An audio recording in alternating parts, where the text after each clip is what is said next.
पूछ लेता हूँ जब तक सब ज्वाइन कर रहे हैं। भाई, कितने बच्चे ऐसे हैं जिनकी फर्स्ट अटेम्प्ट नहीं है एसबीएल? नहीं मतलब फर्स्ट, इससे पहले दे चुके हैं। आप इससे पहले दे चुके हैं एसबीएल? एसबीएल एसबीएल कोई इससे पहले दे चुका है? Is there anyone who have given SBL examination previously as well? किसी पिछली अटेम्प्ट में या उससे पहले किसी अटेम्प्ट में दिया और दोबारा फेल होकर यहाँ पे आया था? कोई ऐसा है आप में से? क्योंकि उसके लिए जो है ना वो स्ट्रक्चर थोड़ा सा डिफरेंट होगा, उसको मैं कुछ अलग गाइड करना चाह रहा था। ठीक हो गया। अच्छा रिमेनिंग आप तमाम हजरात जो है वो यहाँ पे मौजूद है। बेसिकली ये सब्जेक्ट के हवाले से भी मैं बात करता हूँ। सबसे पहले तो हमें सब्जेक्ट के हवाले से, अपने हवाले से, टीएसए के हवाले से, ईसीसी इस सब्जेक्ट को क्यों इंट्रोड्यूस करना चाह रहा है, मतलब इस सब्जेक्ट को क्यों इतना इंकॉर्पोरेट करता है, ईसीसी का इससे क्या ताल्लुक है, और बेसिक स्ट्रक्चर के अंदर एसबीएल के अंदर हमारी क्या क्या मोस्ट इम्पोर्टेंट एरियाज है जिसको हमने डिस्कस करना है। इससे पहले कि मैं जो है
उस वक्त से मैं एसबीएल पढ़ा रहा हूँ। ठीक है। कराची के दो इंस्टीट्यूट्स, मतलब एक इससे पहले मैं कहीं और था। आप, हाँ वही है। तो आप लोग में से कोई ऐसा है जो यहाँ से ना पढ़ा हो और बाहर से पढ़ा हो? कहाँ से? ठीक है। ठीक है, तो ऐसे अभी काफी सारे आएंगे।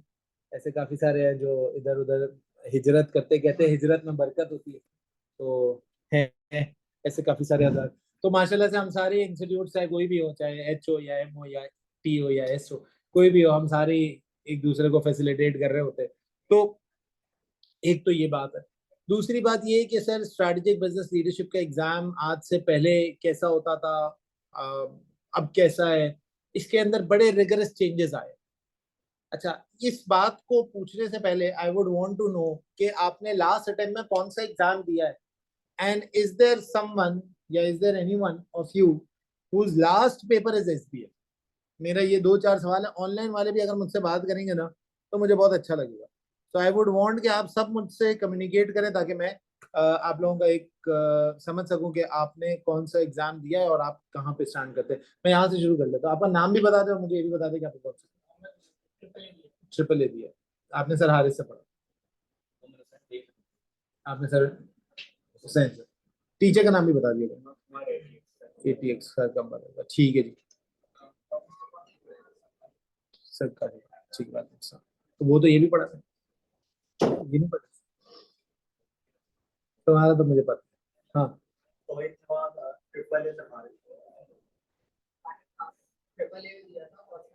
अच्छा, ये ट्रिपल ए वाले ना थोड़े से डूबियस है, बुरा नहीं मानना, लेकिन ट्रिपल ए का रिजल्ट जो है ना, वो पता नहीं अल्लाह जाने क्या मसला है उसके अंदर। ठीक है, लास्ट अटेम्प्ट में मेरे पास पहली क्लास में कोई ट्रिपल ए वाले बच्चे बैठे हुए थे जिन्होंने ट्रिपल ए दिया, तकरीबन 40% ऑफ द क्लास। जब मैंने लास्ट अटेम्प्ट का बैच क्लोज किया तो मैंने देखा कि भाई कितने बच्चों ने प्रीवियस, क्योंकि हमारे पास एक लिस्ट होती है जिससे पहले, तो जो ट्रिपल ए वाले दे के आए थे और जिन्होंने पास किया था वो सिर्फ हार्डली दो बच्चे, यानी 40% ऑफ द। मैं डरा से फिर ये कह रहा हूँ, मैं डरा नहीं रहा, but this is a reality जो मुझे, मैंने थोड़ी सी जज की इस पेपर के हवाले से। बहरहाल आई अज्यूम कि इंशाल्लाह आप लोगों का पास हो जाएगा और आप लोग पेपर पेपर अच्छा किया था। चलो गुड जी। अच्छा, तुम तो मार्केट फेसबुक पे भी बड़े एक्टिव रहते हो। वेरी गुड यार। मैंने तुम्हारा एक कमेंट पढ़ा था कि आजकल पॉजिटिव रिव्यूज आ रहे हैं सर के बारे में। हाँ, तुम वही हो ना? हाँ, सॉरी यार, या तुम लोग डबल ए और ट्रिपल ए वाले मुझे बड़ा डराते हो। SBL लास्ट जी, सही है।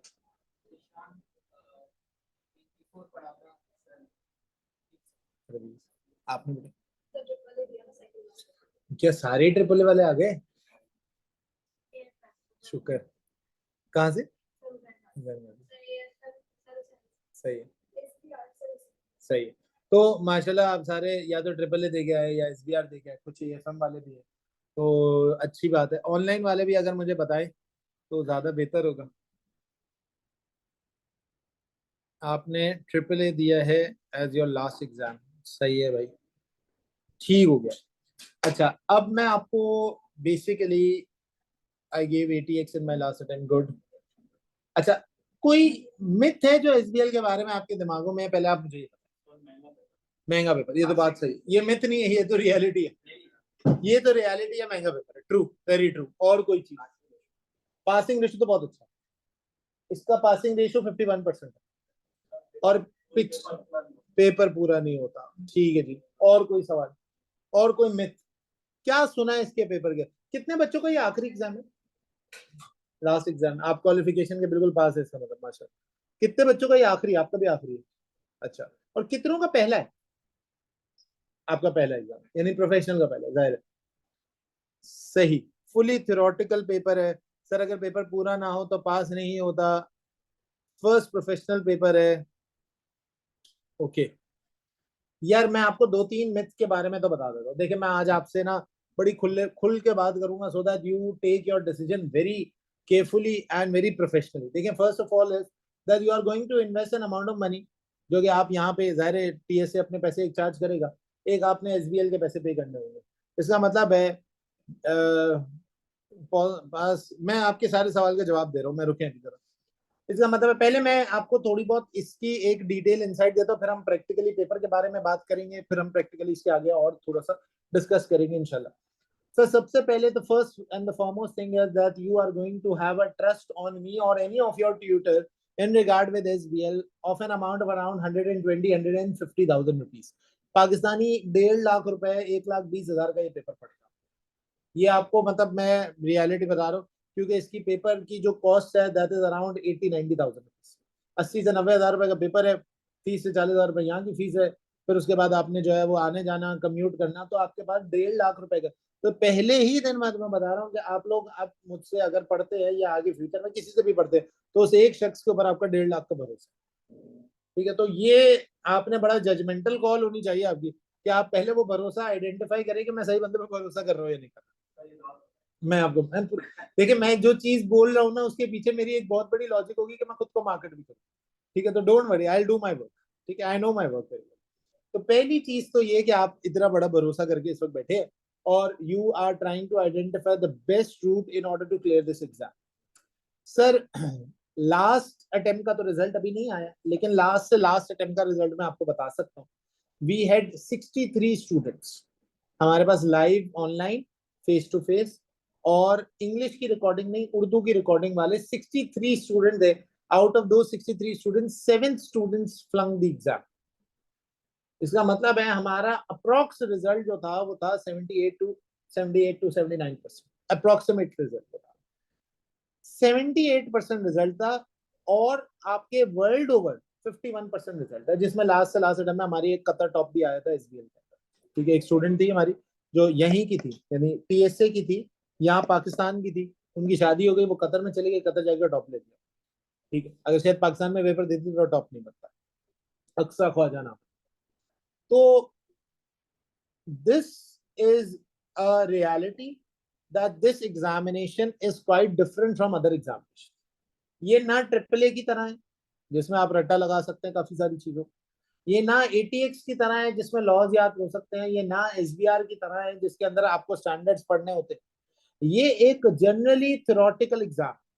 अब इस एग्जामिनेशन का एक प्रॉब्लम, इस एग्जामिनेशन का प्रॉब्लम पता है क्या? कि ये एग्जामिनेशन जितना तुम डिकोड करते जाओगे ना, उतनी इसकी स्ट्रेंथ बढ़ती जाएगी। ये उतना ज्यादा आपके सामने जो है ना खुलता जाए। यानी आप इसको जितना ज्यादा डिकोड करेंगे उतना ज्यादा इसमें जो है ना इन डेप्थ नॉलेज आपसे पूछता जाएगा, और इन डेप्थ नॉलेज आती जाएगी आती जाएगी आती जाएगी। इस एग्जामिनेशन को पढ़ने के दो तरीके, मैं आज आपके सामने पूरी पूरी रियलिटीज रख रहा हूं ताकि आप जो है वो बिल्कुल क्रिस्टल क्लियर रहे when you are going to give your examination. और जब आप अपने पेपर को अटेम्प्ट करने जा रहे हैं तो आपके सामने पूरी रियलिटी आ जाए कि देखिए this is what the examiner is expecting from you and this is how we can clear this exam. Number one, यार ये थ्योरेटिकल पेपर है, ये 90% थ्योरेटिकल, मैं सेफ साइड बता रहा हूँ। 10% ये प्रैक्टिकल एग्जाम, मतलब practical in the terms of accounting practical part. 10% इसमें अकाउंटिंग का प्रैक्टिकल पार्ट है, 90% ये प्योर थ्योरेटिकल एग्जाम है, इसमें कोई दो राय नहीं। 90% this is a pure theoretical exam, 10% this has some practical insight as well.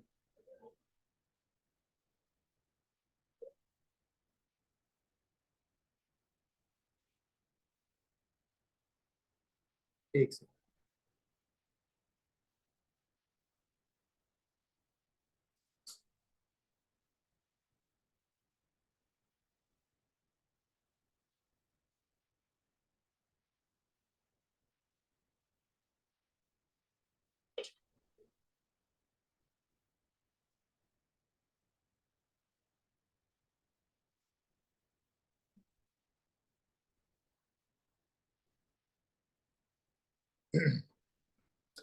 ठीक है जी।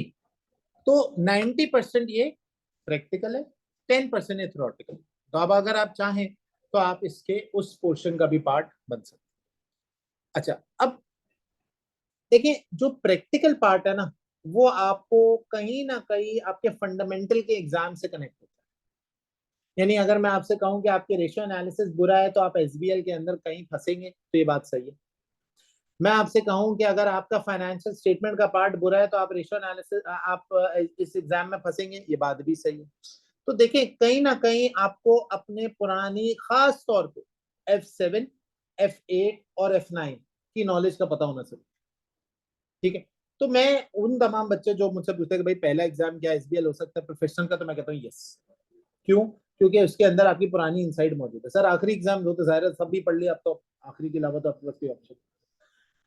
एसबीआर से पहले दे सकते हैं, जवाब है हाँ। एसबीएल से पहले, ट्रिपल ए से पहले दे सकते हैं, ये किसी भी एग्जाम से पहले दिया जा सकता है।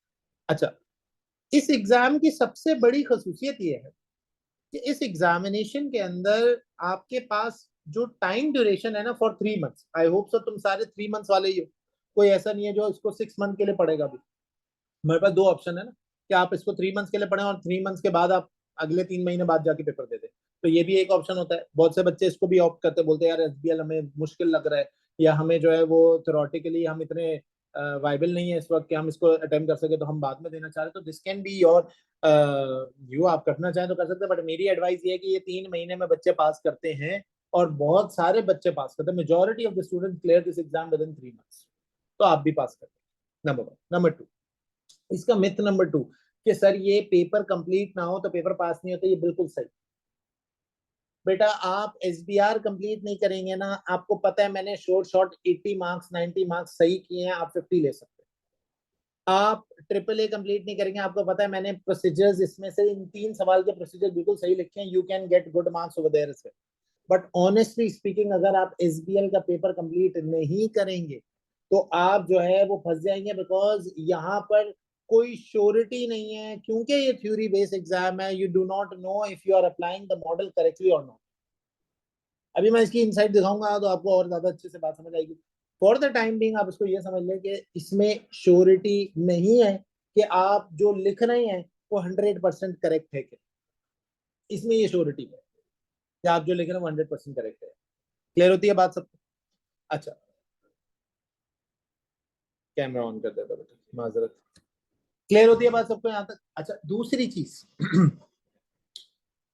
सर एक मिथ तो ये था कि हमारी कॉस्ट ज्यादा है, बिल्कुल इसमें कॉस्ट ज्यादा है। दूसरा मिथ आपके पास ये है कि इस एग्जामिनेशन के अंदर हमारे पास टोटल टाइम ड्यूरेशन क्या होगा, रमजान की अटेम्प्ट है। मैं ये सारी चीजों का पहले जवाब दे देता हूँ।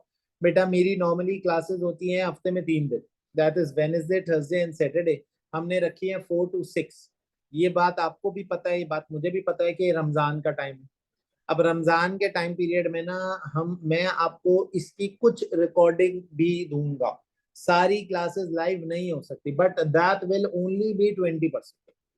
20% छोटे कोर्स का जो एरिया होगा वो आपको इंशाल्लाह रिकॉर्डेड फॉर्म में मिलेगा, और बाकी 80% जो ओवरऑल पूरी कोर्स का एरिया होगा वो आपको जो है वो फिजिकल लाइव क्लासेस में, लाइव भी होगी, फिजिकल भी होगी, हाइब्रिड भी होगी, आपको ऑनलाइन रिकॉर्डिंग भी मिलेगी। यानी आप आज अगर क्लास लेते हो तो नेक्स्ट डे इसकी रिकॉर्डिंग आपके पोर्टल पे अपलोड हो जाएगी, आपको रिकॉर्डिंग मिलेगा।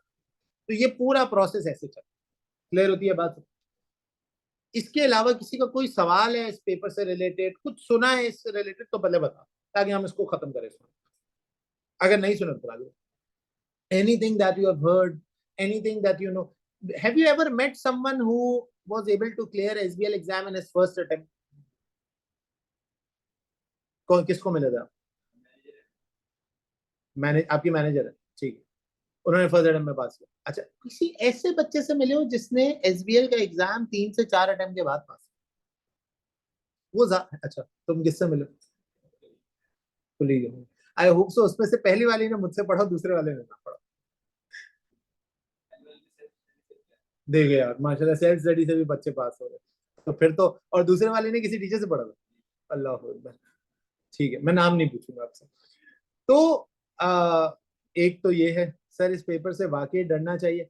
सर बेटा, वाकई तो आपको सिर्फ अल्लाह की जात से डरना चाहिए, बाकी जाहिर है इस पेपर से डरना चाहिए, इतना महंगा पेपर है।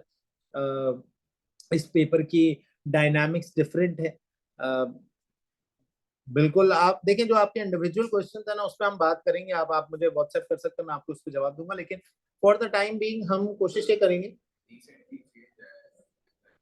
ये रिसेंट नहीं आया, रिसेंट चेंज नहीं आया, ये चेंज आया है 2 अटेम्प्ट पहले। ठीक है, ये चेंज पे भी मैं आपको पूरी बात बताऊँ, रिसेंट चेंज क्या था, पिछली अटेम्प्ट का चेंज, पिछली अटेम्प्ट में कैसे वो चेंज टेस्ट हुआ, उससे पहले अटेम्प्ट में कैसे चेंज हुआ। हम क्या करेंगे, मैं आपको सारी बातों का जवाब दे रहा हूँ। नंबर 1, ये सारी बातें आप सबको क्लियर होती है, इस पर कोई सवाल तो नहीं है? किसी का कोई क्वेश्चन है तो प्लीज डू आस्क मी। कोई सवाल है किसी का तो आप मुझसे पूछे। इसका ऑनलाइन भी देखना है।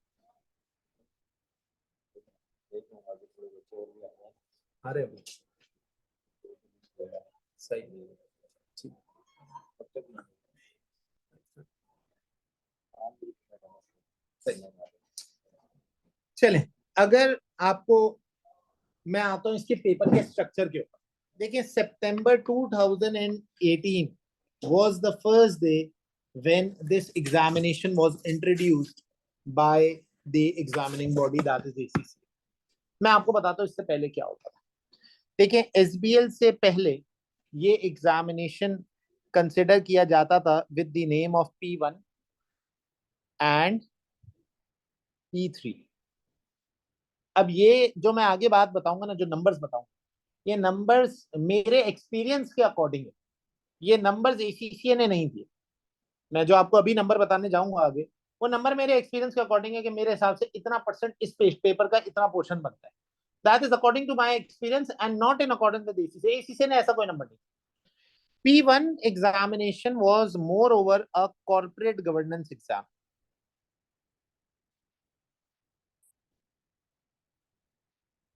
और P3 के एग्जामिनेशन में हमारे पास स्ट्रैटेजी का पार्ट। सितंबर 2018 से पहले पहले एसीसीए ने ये 2 अलग अलग पेपर रखे थे, और ये 2 अलग अलग पेपर जो है वो पढ़ाए भी जाते थे। सितंबर 2018 में एसीसीए ने इस एग्जामिनेशन को कंबाइन करके इसका नाम रख दिया स्ट्रैटेजिक बिजनेस लीडर। इस एग्जामिनेशन को कंबाइन करके इसका नाम रख दिया स्ट्रैटेजिक बिजनेस लीडर। और दिस थिंग वाज डन इन, ये नजर आ रहे हैं ना सबको? लाइट ऑफ करने की जरूरत नहीं। This thing was done in September 2018। अभी इसमें भी चेंज आ रहा है। सितंबर 2018 से लेकर मार्च 2023 तक, बल्कि नहीं, सितंबर 2023 तक ये एग्जामिनेशन टेस्ट होता था at the total time period of 4 hours। बेटा एक बात बता देता हूं मैं आपको, आज जब मैं आपको ये कह रहा हूं ना कि ये 4 घंटे का एग्जाम है, तो this is not an examination, मतलब मेरे हिसाब से this is not an examination of your technical knowledge. This was considered to be an examination of your, basically that is testing your nerves। 4 घंटे एक एग्जामिनेशन रूम में बैठना, that too at 9 o'clock in the morning, and sitting for a theoretical exam in front of a computer screen was like a nightmare। मैं आपको जो बात बोल रहा हूं ना, वो बिल्कुल ऑथेंटिसिटी, क्योंकि मैंने इस मेरा पढ़ाने का एक्सपीरियंस ना यहाँ से शुरू हुआ। बस आज अगर आपके सामने मेरा कोई 2-4 जगहों पे नाम आ रहा है ना कि यार ये अच्छा पढ़ाता है, तो बस मैंने इस दिन से पढ़ाना शुरू किया। नहीं, जब प्योर एसबीएल आया था मैंने P1 P3 नहीं पढ़ा। जब प्योर एसबीएल आया था ना, मैंने उस दिन से पढ़ाना शुरू किया था। और ये आज, और पता नहीं आगे कितने साल चलता हूँ, लेकिन जितने भी साल चलूंगा मैंने उस दिन से पढ़ाना शुरू किया। I know one thing, this examination was a nightmare when it used to be a 4 hours of exam. इस एग्जामिनेशन में उस टाइम पीरियड में आपके पास एक 12 पेजेस की केस स्टडी आती। आपके पास एक 12 पेजेस की केस स्टडी आती थी, that you have to read during your examination along with this 12 pages of case study। अब ये केस स्टडी में क्या होता है मैं बताता हूँ। along with this 12 pages of case study, इस केस स्टडी के बाद आपके पास 4 क्वेश्चंस होते थे जो आपको कुछ फॉर्मेट्स पे लिखने होते थे। इन 4 क्वेश्चंस को के टोटल 100 मार्क्स होते थे, और ये 100 मार्क्स 2 पार्ट में डिवाइड हुए हुए थे। इसका पार्ट 1 था आपका टेक्निकल पार्ट, और इसका पार्ट 2 था आपका प्रोफेशनल मार्क्स।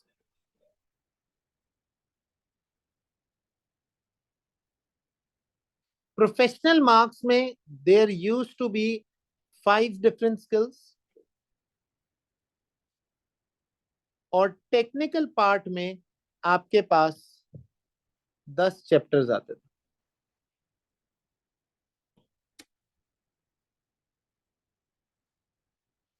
ये पूरा मामला, ये जो 12 पेज की केस स्टडी आपके पास आया करती थी, ये बेटा 12 पेज की केस स्टडी आपके पास एक इंडस्ट्री और उस इंडस्ट्री की कंपनी के बारे में, एक इंडस्ट्री और उस इंडस्ट्री की कंपनी के बारे में एक 12 पेज की केस स्टडी आएगा। इस 12 पेजेस की केस स्टडी को स्टूडेंट डिवाइड ऐसे करते थे कि वो इसको, इस टाइम जोन को 2 हिस्सों में डिवाइड करते थे। पहला होता था 1 hour of reading and planning time, और दूसरा होता था 3 hours ऑफ राइटिंग टाइम। बात समझ आती है आपको? मैं फिर रिपीट कर रहा हूँ जी प्लीज। आपके पास पूरा पेपर का केस स्ट्रक्चर ऐसे चलेगा, ऐसा चलता था सितंबर 2018 से पहले। सितंबर 2018, सॉरी सितंबर 2018 के बाद, सितंबर 2018 के बाद अब इस स्ट्रक्चर को लास्ट 2 अटेम्प्ट से चेंज कर दिया। देखिए हमारी कांस्टेंट एसीसी के साथ जो है ना वो कम्युनिकेशन रहती थी, और हम कॉन्स्टेंटली एसीसी से ये कहते थे यार आप एटलीस्ट इसको रीफ्रेज करें, थिंग्स आर नॉट अप्रोप्रिएट। क्योंकि वो 4 घंटे में बच्चा पढ़े और फिर उसके बाद उस 4 आवर्स के अंदर वो उस एग्जामिनेशन को कोप अप भी करे, और फिर उस 4 आवर्स के अंदर अंदर उस एग्जामिनेशन के हवाले से वो लिखे भी, तो this is not humanly possible, ये नहीं हो सकता। इवन बीइंग अ टीचर मेरे लिए काम करना या दूसरों के लिए काम करना मुश्किल है। तो एसीसी की एक अच्छी बात यह है कि ये इनपुट जरूर लेता है अपने फैसिलिटेटर्स से, और इन्होंने 2 साल पहले ही अनाउंसमेंट कर दी थी that we are going to change this examination, and now they have introduced a new structure which will be tested in your examination module. अब आपके एग्जामिनेशन में ये नया स्ट्रक्चर टेस्ट होने जा रहा है। देखिए, मैं आपको वो चीज इस वक्त बताने जा रहा हूँ जो चीज आपको इस वक्त बड़ी रेलेवेंट है, ठीक है। तो आपके पास जो स्ट्रक्चर टेस्ट होगा ना बेटा, वो कुछ ऐसा होगा कि P1 प्लस P3 का जो कोर्स कंटेंट है ना, उसमें से, ये मेरा एजुकेटेड गेस है, मैं बता रहा हूँ, ये मैंने जितने पेपर्स अभी तक देखे हैं ना, ये मैंने उससे निकाला है कि मेरे हिसाब से ये इस तरह पूछ रहा है। 25% आपका P1 टेस्ट होगा, P1 की नॉलेज टेस्ट हो गया। अच्छा, इररिस्पेक्टिव ऑफ द फैक्ट आपको कोई फर्क भी नहीं पड़ता कि 25% क्या है, वो मैं बताऊंगा, वो छोड़ देंगे आप। You don't have to get into the trouble of identifying what those 25% actually mean. वो मेरा काम है, वो मैं करूंगा। और 75% आपका जो है बेटा, वो P3 का एरिया टेस्ट होगा। 75% is your P3 area, 25% is your P1 area। 75 and 25% मिलाकर आपका जो है वो टोटल SBL का एरिया टेस्ट होगा। इसका मतलब है 100% आपका एग्जाम हो गया, कोई नए टॉपिक नहीं डन, एवरीथिंग इज ओल्ड। सिर्फ कुछ बिग डाटा के टॉपिक को इन्होंने एक चीज ऐड की है, कुछ हल्की फुल्की डिलीशन जैसे ही करते रहते हैं, इसी से वो किया, कुछ बड़ा मेजर चेंज इसमें मौजूद नहीं है इन रिगार्ड विद टॉपिक्स। अच्छा, अब इसमें चेंज क्या है? एग्जामिनेशन के टाइम फ्रेम को इन्होंने 4 आवर्स से बदल के, previously it used to be of 4 hours, इन्होंने इसको चेंज कर दिया है इनटू 3 आवर्स एंड 15 मिनट्स। अच्छा, इससे पहले आप सोचे कॉस्ट भी कम हो गई होगी, नहीं जनाब, कॉस्ट कम नहीं हुई, ठीक है। हाँ, कॉस्ट बढ़ी गई है, उल्टा कम नहीं हुई है। यानी यू कांट से कि 4 घंटे का एग्जाम था तो कंप्यूटर ज्यादा देर चलता तो ये पैसे भी ज्यादा चार्ज करे, 3 आवर्स 15 मिनट का हो गया तो कंप्यूटर, ऐसा कुछ नहीं है। They have kept the cost same as it used to be previously. समझ आती है बात, क्लियर होती? 4 आवर्स का एग्जाम था, अब ये कितने का हो गया बेटा? ये 3 आवर्स एंड 15 मिनट्स का एग्जाम हो गया। So this examination has change into 3 hours and 15 minute. इसमें जो सबसे बड़ा और मेजर चेंज है ना, वो ये है कि पहले क्या होता था, मैं यहाँ लिख देता हूँ ओल्ड एंड न्यू। पहले क्या होता था, इस एग्जामिनेशन में 12 पेजेस की कम से कम एक केस स्टडी आती, 12 पेजेस की हमारे पास एक केस स्टडी आती। अब इस एग्जामिनेशन के अंदर हमारे पास प्री सीन आ रहा है। Sir what is pre seen? बेटा, प्री सीन का मतलब ये होता है कि ये 15 days prior to your exam, 15 days prior to your exam they are going to upload a material on your portal. जैसे ही आप एग्जाम बुक करेंगे ना, एसीसी आपके पोर्टल के ऊपर एक मटेरियल अपलोड कर देगा। उस मटेरियल को ACCA pre seen for SBL कहते हैं।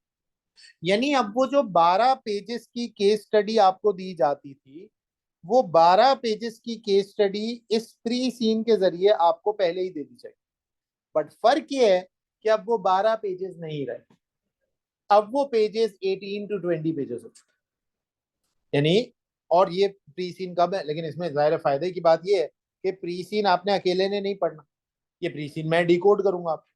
तो ये प्री सीन आपके पास अराउंड 15 to 18 कह लेता हूँ, चले मैं दो शुरू के 2 पेजेस हटा देता हूँ इंट्रो वाले, तो 16 to 18 पेजेस का ये प्री सीन आपके पास अवेलेबल होगा।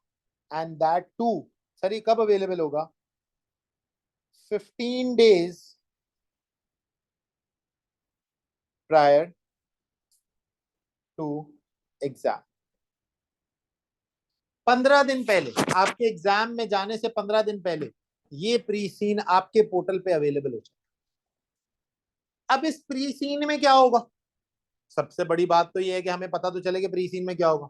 बेटा, एसीसीए जैसे पुराना काम कर रहा था कि वो एक इंडस्ट्री और एक कंपनी की नॉलेज आपको 12 पेजेस में वहां पढ़ा रहा था, एग्जैक्ट सेम काम ही मैं अभी आपको दिखाऊंगा, मैं पूरा पेपर आपको दिखाऊंगा। देखिए, जो चीज हम करते जा रहे हैं जिस चीज को आज इनिशिएट करने जा रहे हैं, एटलीस्ट हमें पता तो हो कि वो कुआं कितना गहरा है। मेरे अब्बा कहते हैं कि भाई अगर आपने कुएं की गहराई पता करनी है ना, तो पहले कुएं में उतर जाओ, खुद ही समझ आ जाएगा कुआं कितना गहरा, या तो जीत जाओगे या तो जिंदा रह जाओगे या मर जाओगे। तो सेम चीज है, हम पहले देखेंगे कि कुआं है कितना गहरा, हमें पता तो चले कि यार इसमें पूछा क्या जा सकता है, what are the technicalities that the examiner is going to test in the exam. So 15 days prior to your examination, you are going to get a pre-seen material being uploaded on your examination portal. ये आपके portal पे 15 दिन पहले आपके पास available हो जाएगा, और इस 15 दिन के अंदर अंदर हम रखेंगे अपनी एक वर्कशॉप, और उस वर्कशॉप के अंदर मैं डी कोड करूंगा। आपसे कोई एक्स्ट्रा चार्ज नहीं होगा, आपसे वही चार्ज होगा जो बाहर वालों से होता है। आप जो हमारे पैकेज में है उसमें आपको सब कुछ मिलेगा। सो इसके अंदर हम इस प्री सीन को डी कोड करेंगे, और ये 15 दिन पहले। अच्छा, अब एक सवाल, एक बेहुदा सवाल, सर क्या आप प्री सीन जो है वो पहले डी कोड नहीं कर सकते? यार आएगा ही नहीं तो कहां से डी कोड करूंगा मैं पहले? ठीक है, तो ये उल्टे सीधे सवाल नहीं पूछिएगा। 15 दिन पहले आएगा, 16वें दिन में शुरू हो जाएगा। और दूसरा सबसे इंपॉर्टेंट सवाल, सर इस प्री सीन में होगा क्या? बेटा इस प्री सीन के अंदर कोई सी भी इंडस्ट्री होती है। जैसे लास्ट ईयर इन्होंने एक फुटबॉल क्लब के बारे में बताया, लास्ट ईयर इन्होंने एक फुटबॉल, जैसे मैनचेस्टर यूनाइटेड है, ऐसे एक फुटबॉल क्लब के बारे में, एक इंडस्ट्री के बारे में बताया, और इन्होंने उस इंडस्ट्री से रिलेटेड एक तो इंडस्ट्री दी जाती है और दूसरा कंपनी के बारे में बताया जाता है। एक इंडस्ट्री दी जाती है, दूसरा कंपनी के बारे में बताया जाता है। लास्ट ईयर इन्होंने इंडस्ट्री दी थी हमें, उस इंडस्ट्री थी फुटबॉल इंडस्ट्री, और फिर एक कंपनी दी हमें, वो कंपनी जो थी वो बेसिकली उस फुटबॉल इंडस्ट्री से कनेक्टेड कंपनी थी, जिसके बारे में उसने बताया एक क्लब था, और क्लब से रिलेटेड इसने हमें थोड़ी सी इंफॉर्मेशन प्रोवाइड की। अच्छा, तो सर रियल एग्जाम में क्या होगा? अब तो आपने प्री सीन का तो बता दिया, so what will be in the real examination? अच्छा, अब रियल एग्जाम में आपके पास जो पहले टाइम था 4 hours, वो हो गए 3 hours and 15 minutes। अब 3 hours and 15 minutes में आपने करना क्या होगा, और आपसे वो सवाल क्या पूछेगा, आपसे वो सवाल किस तरह पूछ सकता है, और आपके एप्लीकेशन क्या होंगे उन क्वेश्चन से रिलेटेड, आओ मैं आपको बताता हूँ। देखिए, you have got a time of 3 hours and 15 minutes। अच्छा, मैंने अपना कैमरा भी ऑफ किया because I am writing, I switch on it once I stop writing. ठीक है, तो माजरत, कैमरा भी ऑफ किया हुआ मैंने। 3 hours and 15 minutes में ना बेटा इसके दो हिस्से। ये 15 minutes में आपने करनी है रीडिंग। किस चीज की? मैं आपको बताता हूँ। प्री सीन में जो इंफॉर्मेशन होगी ना, वो इंफॉर्मेशन आपको इंडस्ट्री और कंपनी के हवाले से आपको बताने के लिए कि कंपनी का बैकग्राउंड क्या है, इंडस्ट्री का बैकग्राउंड क्या है, इनफ हो। लेकिन मैं आपको मजे की चीज बताऊं, ये मैं आपको इसलिए बता रहा हूँ क्योंकि ये आपको बाहर से भी पता चलेगी। बच्चे ये कहते हैं कि इस प्री सीन से तो कुछ आया ही नहीं। व्हाट डू यू एक्सपेक्ट कि इस प्री सीन से कुछ आएगा? आई डोंट थिंक सो कि उसमें से कुछ आना भी चाहिए। सोचो एसी से कह रहा है सर ये आप पेपर ले लें, और जब पेपर देने आए तो इसी में से जब आके सॉल्व करते हैं, ऐसा कुछ नहीं होगा। Pre seen is just to create an idea in your mind that what the company is, what the industry is, and how we are going to ask you questions in this regard. बस, pre seen का कोई और मकसद नहीं है। Pre seen का मकसद है तुम्हें इंडस्ट्री की नॉलेज दे देना जो वो पूछेगा, तुम्हें कंपनी की नॉलेज दे देना जो वो पूछेगा। क्लियर हो गई बात सबको? लेकिन पेपर में क्या होगा? पेपर में वो आपको देगा कुछ एग्जिबिट।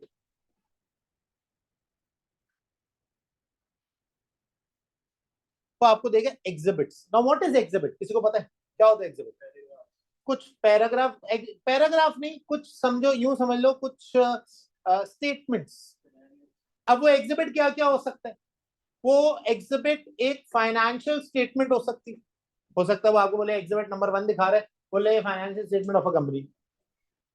इस कंपनी जिसका प्रीसीन मैंने तुम्हें दिया है उसकी फाइनेंशियल स्टेटमेंट दे दी, ये हो सकता है।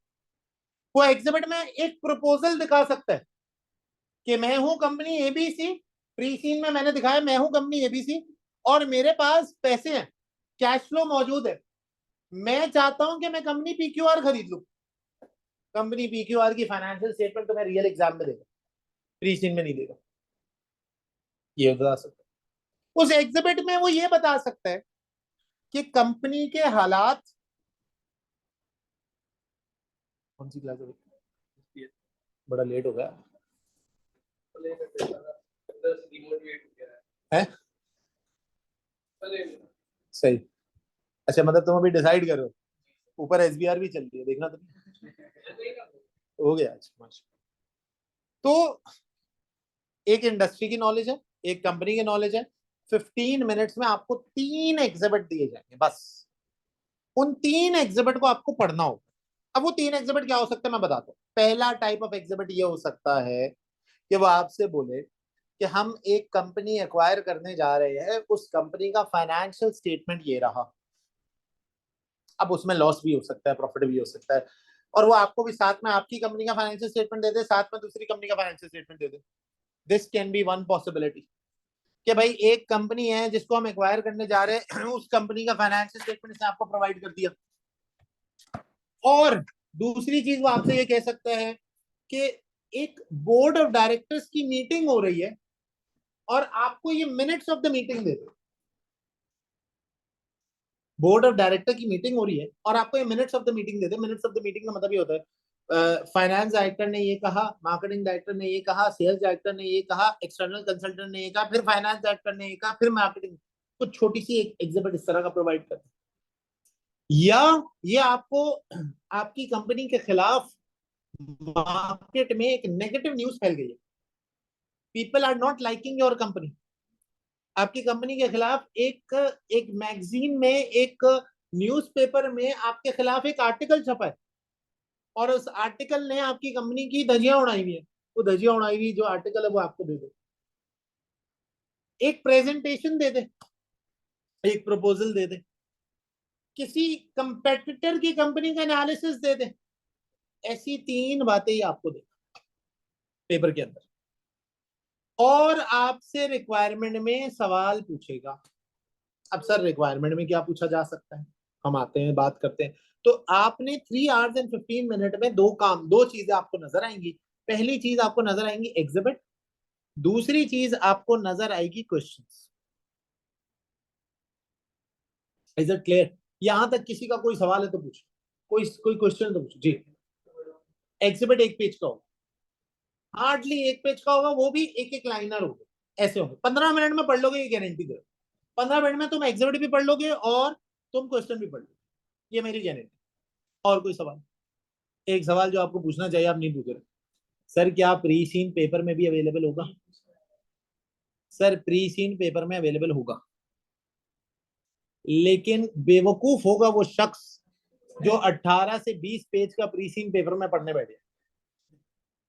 मैं बल्कि मैं, क्योंकि ये यूट्यूब पे जाना, मैंने बेवकूफ का वर्ड यूज किया, वरना मैं और गलत भी जा सकता, मैं उसको गधा भी कहता। बेवकूफ है वो शख्स जो पहले 18 से 20 पेज का प्री सीन पेपर में खोल के बैठे। बेटा अगर आपने पेपर का ब्लंडर क्या है पता है, लास्ट अटेम्प्ट में ना जो पुराना पेपर का पैटर्न होता था उसमें ये मसला नहीं था। इस पेपर पैटर्न में बहुत बड़ा मसला है क्या, अगर आपने प्री सीन पेपर में खोल लिया and you start finding out कि मैं कहां से पैराग्राफ उठाऊं, कहां से चीज उठाऊं, मैंने देखा था वहां कुछ लिखा हुआ था, मैंने देखा था यहां कुछ लिखा हुआ था, you are ultimately going to freak out. And freaking out means that you are giving up your exam and you'll be sitting in the next one, the next after next attempt. आपको दोबारा बैठना पड़ेगा। बेटा इस pre scene को खोलने का तरीका मैं सिखाऊंगा, पेपर में कितना खोलना है, क्या चीज देखनी है, बस इसके अलावा आपको कुछ नहीं वहां से देखना। 15 दिन में प्री सीन हम लोग 25 बार पढ़े। जब हम 25 बार प्री सीन पढ़ लेंगे तो हमें उस पेपर में प्री सीन खोलने की जरूरत नहीं है। प्री पेपर फेल होने का सबसे पहला तरीका बता रहा हूं मैं आपको। आप पेपर में वो 18 पेज का प्री सीन खोलने बैठ जाओ और बाहर आके मुझे बोलो सर प्री सीन तो मैंने टाइट पढ़ा, लेकिन सर लिख के कुछ नहीं आया। मैं आपको गारंटी दे रहा हूँ बेटा, गारंटी दे रहा हूँ पेपर फेल हो, कि मैं आपको लिख के दे सकता हूँ, आपका पेपर फेल होगा और एसीसी को आप अगली मरतबा फिर फीस दे। तो खुदारा प्री सीन हमने पेपर में नहीं खोलना। हमारे पेपर में खोलने के लिए क्या है, हमारी new information, That is in the form of exhibit and that is in the form of questions that we have been given on it. यहाँ तक सबको क्लियर होती है? कोई सवाल है यहाँ तक तो अभी भी पूछो, वरना मैं आगे बात करूँ. Any question that you have, any question that is in your mind, you can ask. नहीं है कोई सवाल? नेक्स्ट बात पे आते हैं. सर आपने हमें बता दिया कि हमारे पास 15 मिनट में हमने पढ़ना है और 3 आवर्स के अंदर हमने क्वेश्चंस को अटेम्प्ट करना है. सर अब आप ये बताएं ना सर, ये क्वेश्चंस में क्या क्या पूछा जा सकता है और क्या क्या चीजें आ सकती है इस क्वेश्चंस के अंदर, और क्या सवाल है, कैसे टेक्निकलिटीज है. तो मैं आपको ये बताता हूँ, लेकिन इसको बताने से पहले मैं आपको पहले ये चीज बताना चाहूंगा कि इस एग्जाम के 2 पार्ट्स.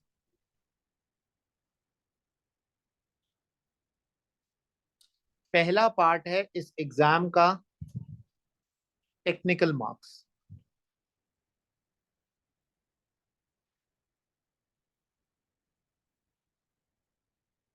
बेटा ये जो टेक्निकल मार्क्स है ना, ये इस एग्जाम में 80 मार्क्स.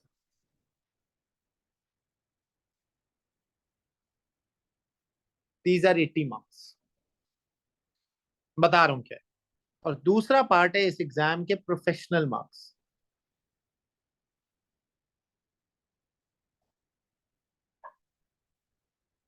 ये प्रोफेशनल मार्क्स हैं 20 मार्क्स. ये आप लोग अगर किसी ने प्रोफेशनल का कोई और एग्जाम दिया है तो आपको पता है ये 20 मार्क्स प्रोफेशनल के एग्जाम में पहले नहीं होते थे. एसबीएल उन पाइनियर्स में से है जिसके अंदर शुरू से 20 मार्क्स प्रोफेशनल के होते थे. आपके पास होते थे 4 एसबीआर में, ट्रिपल ए में. अब ये 20 हो चुके, हर पेपर में 20 हो चुके हैं और हमारे पेपर में तो शुरू से ही 20. एसबीआर में अभी भी 4 है, बाकी सब में 20 हो चुका है, लेकिन हमारे पेपर में अभी भी ये शुरू से ये 20 मार्क्स है. अब ये पेपर में मार्क्स क्या है, कैसे ये केटर करते हैं बेटा, टेक्निकल पार्ट पे तो मैं आपसे पूरे पूरे कोर्स में बात करता रहा. इसके अंदर there are total 9 to 10 chapters, जिसके अंदर आपके पास स्ट्रैटेजी आता है, ये मैं अभी आपको दूंगा. दूसरा आपके पास लीडरशिप आता है. तीसरा आपके पास गवर्नेंस आता है. चौथा अच्छा, गवर्नेंस के 2 पार्ट हैं, पार्ट 1 एंड पार्ट 2. फिर उसके बाद आपके पास जो है वो फ्रॉड एंड कंट्रोल आता है. फिर उसके बाद आपके पास बिग डेटा आता है. फिर उसके बाद आपके पास फाइनेंशियल मैनेजमेंट आता है. फिर उसके बाद आपके पास प्रोजेक्ट मैनेजमेंट आता है.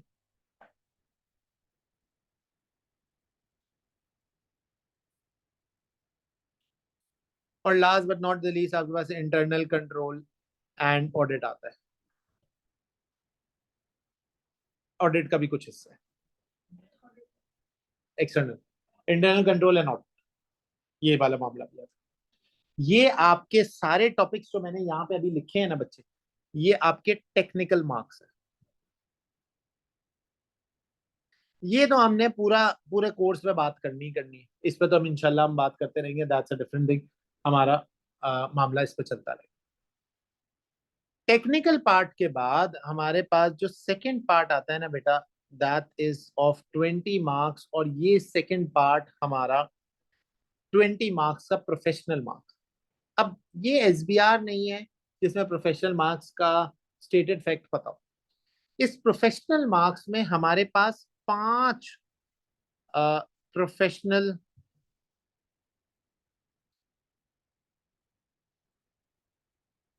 स्किल्स हैं जो टेस्ट हो. बेटा देर आर 5 प्रोफेशनल स्किल्स जो आपके पास टेस्ट हो गए. सबसे पहले हमारे पास एनालिसिस आता है.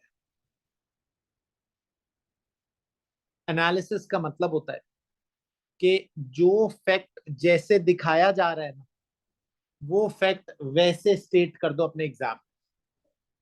मिसाल के तौर पे आप कह रहे हो कि कंपनी की हालत इस वक्त जो है वो कंपनी के प्रॉफिट एंड लॉस के अंदर नेगेटिव आ रहे हैं, लॉसेस आ रहे हैं, कंपनी को कंपटीशन फेस करना है, तो अब आप लिखोगे that the company going concern assumption is not valid, क्योंकि कंपनी कंटिन्यूसली 6 साल से लॉसेस में है, कंपनी फेस किस्म का कंपटीशन फेस कर रही है। तो एनालिसिस का मतलब होता है जो सिचुएशन दिखाई जा रही है वैसी ही सिचुएशन आप पेपर में डिपिक्ट करते हैं अपने अल्फाज में। दूसरी बात, एनालिसिस के बाद आता है मेरा बच्चा इवैल्यूएशन स्किल्स। बेटा इवैल्यूएशन स्किल में हम इस कंपनी के प्रोज एंड कॉन्स के बारे में बात करते हैं। इवैल्यूएशन स्किल में हम इस कंपनी के प्रोज एंड कॉन्स के बारे में बात करते हैं। ये प्रोज एंड कॉन्स इस कंपनी को डिफाइन करते हैं। यानी फॉर एग्जांपल हमसे पूछता है कि मैं प्रपोजल ए में पैसे इन्वेस्ट करने जा रहा हूँ, तो I would want to know कि क्या प्रपोजल ए में पैसे इन्वेस्ट करने का कोई फायदा है। मिसाल के तौर पे वो आपसे कहता है कि जी प्रपोजल ए में अगर आप पैसे लगाते हैं तो हमें जो है वो फाइनेंशियल फायदा तो नजर आ रहा है, लेकिन ऑन दी अदर हैंड हमारी गुडविल खराब हो सकती है, क्योंकि प्रपोजल ए में पैसे लगाने का मतलब है ये एक ऐसा प्रपोजल है जो गवर्नमेंट ओरिएंटेड प्रपोजल है और हम एक कमर्शियल मार्केट में ऑपरेट करते हैं। हमारा लोगों के दिमागों में ये परसेप्शन बना हुआ है कि हमें एक हाईली प्रॉफिटेबल मार्केट है। तो इन्वेस्टर हमसे क्वेश्चन कर सकता है कि भाई तुम एक गवर्नमेंट वाले इदारे में पैसा क्यों लगा रहे हो जब तुम एक हाईली प्रॉफिटेबल इदारे हो। फिर उसके अलावा हमें फाइनेंसेस ढूंढना मुश्किल हो जाएंगे। तो यहाँ पर जब इवैल्यूएशन स्किल की बात की जाएगी तो इवैल्यूएशन स्किल्स में you are I going to identify the pros and cons, and at the end of the day taking one stated position as if the pros are higher than the cons or the cons are higher than the pros, then you'll have to conclude that okay, in the above stated discussion I feel like that the pros are higher than the cons, so we should have an investment on proposal A। बात समझ आ रही है? Sir evaluation के बाद next is the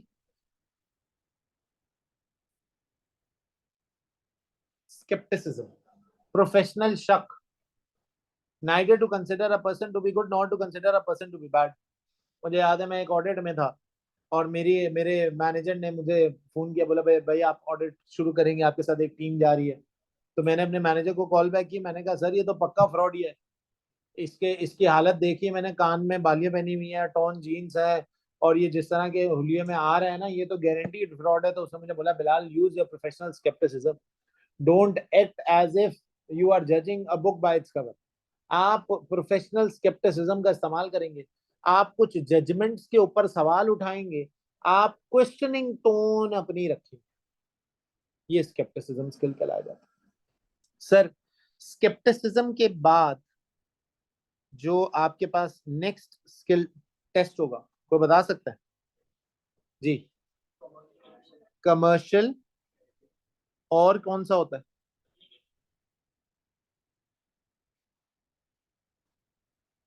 मैं acumen पे आखिर में आऊंगा, मैं पहले कम्युनिकेशन वाले स्किल पे बात करना चाहूंगा।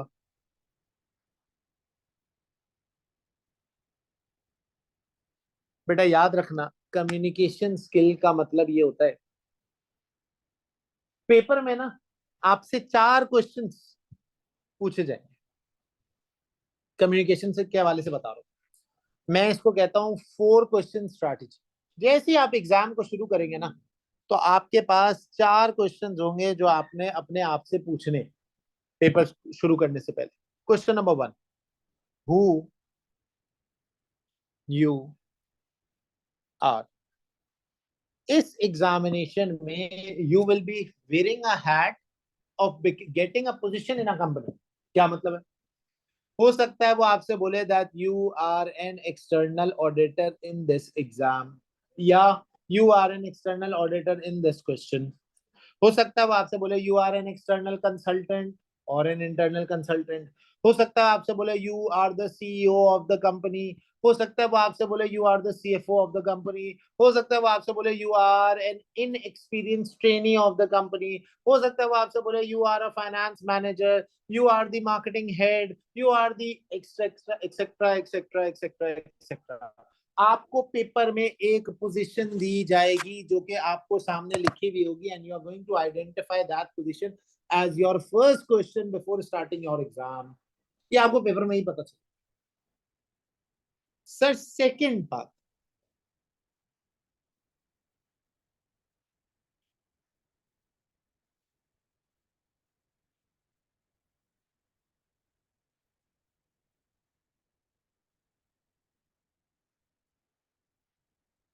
whom you are communicating with. सवाल क्या होगा? You are an external auditor of the company. You are about to start the audit of the company, and you have to give an independent opinion on the financial statement of the company to the CEO of the company. तुम कौन हो, तुम किससे बात कर रहे हो, ये कम्युनिकेशन स्किल में बताना है। यानी आपका रोल हो सकता है, आप सीईओ हैं, आप लिख रहे हैं खत, आप एक लिख रहे हैं, लेटर लिख रहे हैं, किसको? सीएफओ ऑफ द कंपनी को। आप हैं कंपनी के एक्सटर्नल कंसल्टेंट, आप सीईओ की मदद कर रहे हैं इन फॉर्मुलेटिंग अ प्रपोजल। आप हैं कंपनी के external auditor, you are formulating an audit strategy of the company. आप हैं कंपनी के finance manager, you are identifying if we should invest in this proposal by calculating the NPV, IRR or any other relevant ratios of the company, and you are writing this to the finance director of the company. So who you are and whom you are communicating to, ये दो सवाल आपके paper में identify हो। तीसरा question, what format is tested?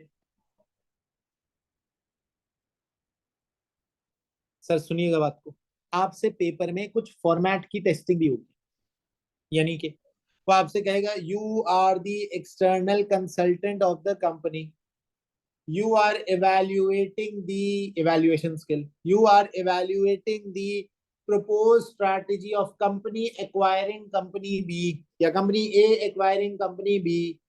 Write a letter, write a memo, write an email, make a presentation slide, write a report, write a press release, draft a presentation, write draft risk register, make project initiation document.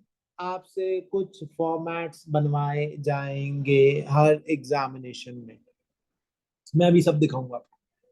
आपसे format पूछा जा सकता है email का, आपसे format पूछा जा सकता है प्रेस रिलीज का,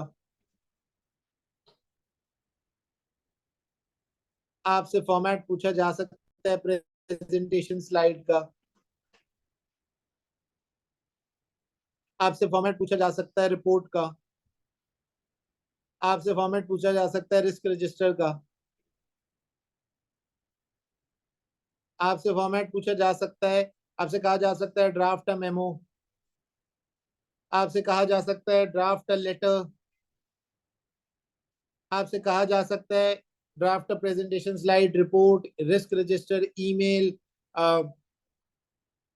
प्रोजेक्ट नहीं, प्रोजेक्ट इनिशिएशन डॉक्यूमेंट। आपसे ये सारे के सारे फॉर्मेट्स पूछे जा सकते हैं पेपर के। जब आप यानी अब देखो, अब तमाम चीजें स्ट्रीमलाइन होना शुरू हो गई।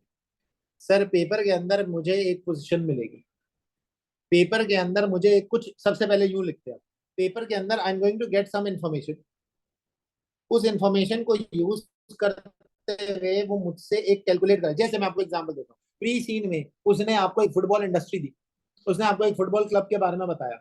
अब वो जो फुटबॉल क्लब है वो एक दूसरा क्लब एक्वायर करने जा रहे हैं, club A is going to acquire club B. अब जब वो क्लब बी को एक्वायर करने जा रहे हैं तो क्लब बी की फाइनेंशियल स्टेटमेंट उसने मुझे दे दी एग्जिबिट की फॉर्म में, और क्लब बी के बारे में थोड़ा बहुत कल्चर और दो तीन चीजें उसके बारे में बता दी मुझे एग्जिबिट की फॉर्म में। अब मुझसे कह रहे हैं you are an external consultant, company is considering to buy club B, help the company out by making a report as if in regard with financial and non-financial factor, if the company should do an investment in company B, yeah, club A should do an investment in company B, that is club B, and write this report to the CEO of the company, evaluating all pros and cons with a conclusion as if we should invest in this company or not. मेरी बात समझ आ रही है? मेरी बात clear होती है सबको? जी जनाब, is it clear to everyone? Sir ये तीन क्वेश्चंस आपने यहाँ पे पूछेंगे और चौथा क्वेश्चन होगा आपके टेक्निकल पार्ट से related what model will be tested. अब ये मॉडल क्या होता है? आपसे हो सकता है वो मेंडलो मैट्रिक्स मॉडल कैलकुलेट लिखवाए, आपसे हो सकता है वो रिस्क हीट मैप का मॉडल, जिसको हम रिस्क हीट मैप बोलते हैं, वो करवाए, वो लगवाए। आपसे हो सकता है एसएफए मॉडल लगवाए, that is suitability feasibility and acceptability.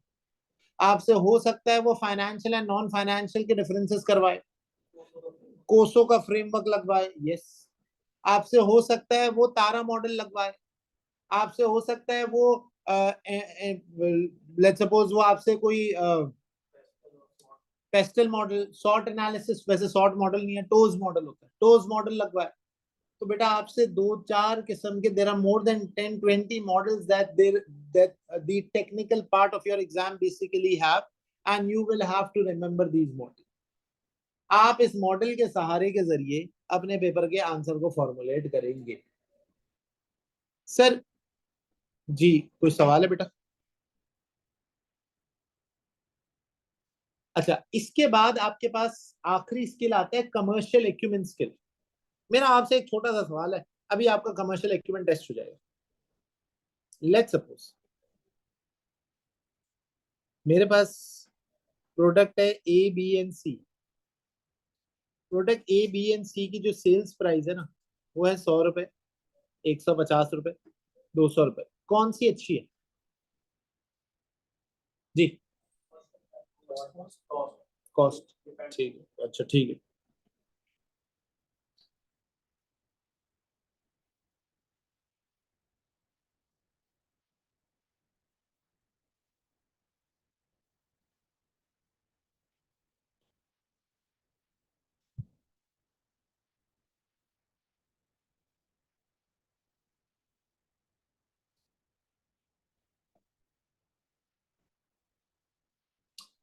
Group profit कितने?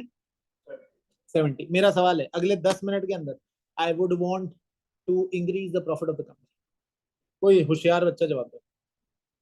अगले 10 मिनट में I would want to increase the profit of the company. जी, व्हाट शुड आई डू?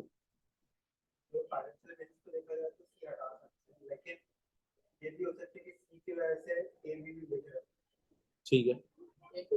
सब ये कहना चाह रहे हैं? नहीं, अच्छा, क्या कहना चाह रहे हैं? सही है, उनके कॉस्ट सी कवर करें, ठीक है, मान लिया,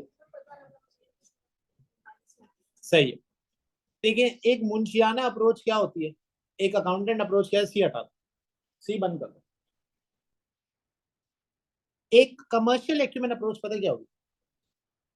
आइडेंटिफाई करे सी का कंट्रीब्यूशन फाइनेंशियल के अलावा इस पूरे ग्रुप में कितना है। हो सकता है सी की वजह से बी और ए बिकते हैं, हो सकता है सी हटाने के बाद उसकी सी की जो फिक्स कॉस्ट है वो इतनी हो कि वो इसके 10 रुपए के लॉस के बजाय 20 रुपए का लॉस क्रिएट कर रही है। So you have to have a 360 degree view of the company. Commercial acumen का मतलब होता है कंपनी का 360 डिग्री व्यू देखना। कंपनी का 360 डिग्री व्यू देखना, यानी not only looking at the financial factors of the company but also the non financial part of the company. मेरा एक और सवाल है जिससे कमर्शियल एक्यूमेन आपसे और सवाल बेहतर हो जाएगा। मुझे एक बात बताओ, मेरे पास एक प्रोजेक्ट है ए और एक प्रोजेक्ट है बी। ये प्रोजेक्ट ए में भी 100 मिलियन की इन्वेस्टमेंट चाहिए, प्रोजेक्ट बी में भी 100 मिलियन की इन्वेस्टमेंट चाहिए। मेरी जेब में 100 मिलियन है, दोनों म्यूचुअली एक्सक्लूसिव प्रोजेक्ट है। मेरे पास 100 मिलियन मौजूद है इक्विटी के तौर पे। प्रोजेक्ट ए का आरओआई है 10%, प्रोजेक्ट बी का आरओआई है 12%। What should I do? Commercial acumen सोचो। एनपीवी एक ए का पॉजिटिव आ रहा है, बी का पॉजिटिव आ रहा है, ए का कम पॉजिटिव है, बी का ज्यादा पॉजिटिव है। चलो एनपीवी भी देख ले भाई। एनपीवी ए का पॉजिटिव है, बी का भी पॉजिटिव है, लेकिन बी का पॉजिटिव ज्यादा है, ए का पॉजिटिव कम है। पे बैक पीरियड इसका भी 5 इयर्स है, इसका भी 5 ईयर। अब बताओ। नहीं नहीं, इतने टेक्निकलिटी में नहीं जाओ, नहीं आ रहा, चलो ये भी मान लिया नहीं आ रहा, अब बताओ। बताइए। देखिए जितना आप बात करेंगे ना उतना मजा आएगा पढ़ने। प्रॉफिटेबिलिटी। सही है, सही है। और कोई? यार मुझे कंक्लूजन बताओ ना, किस में लगाऊं पैसा? मुझे जो सुनना है वो बताओ। ए में बताओ। उसका आरओआई 12% और 10% आया, तुम कह रहे हो ये में लगा? ये आरओआई है बाबू।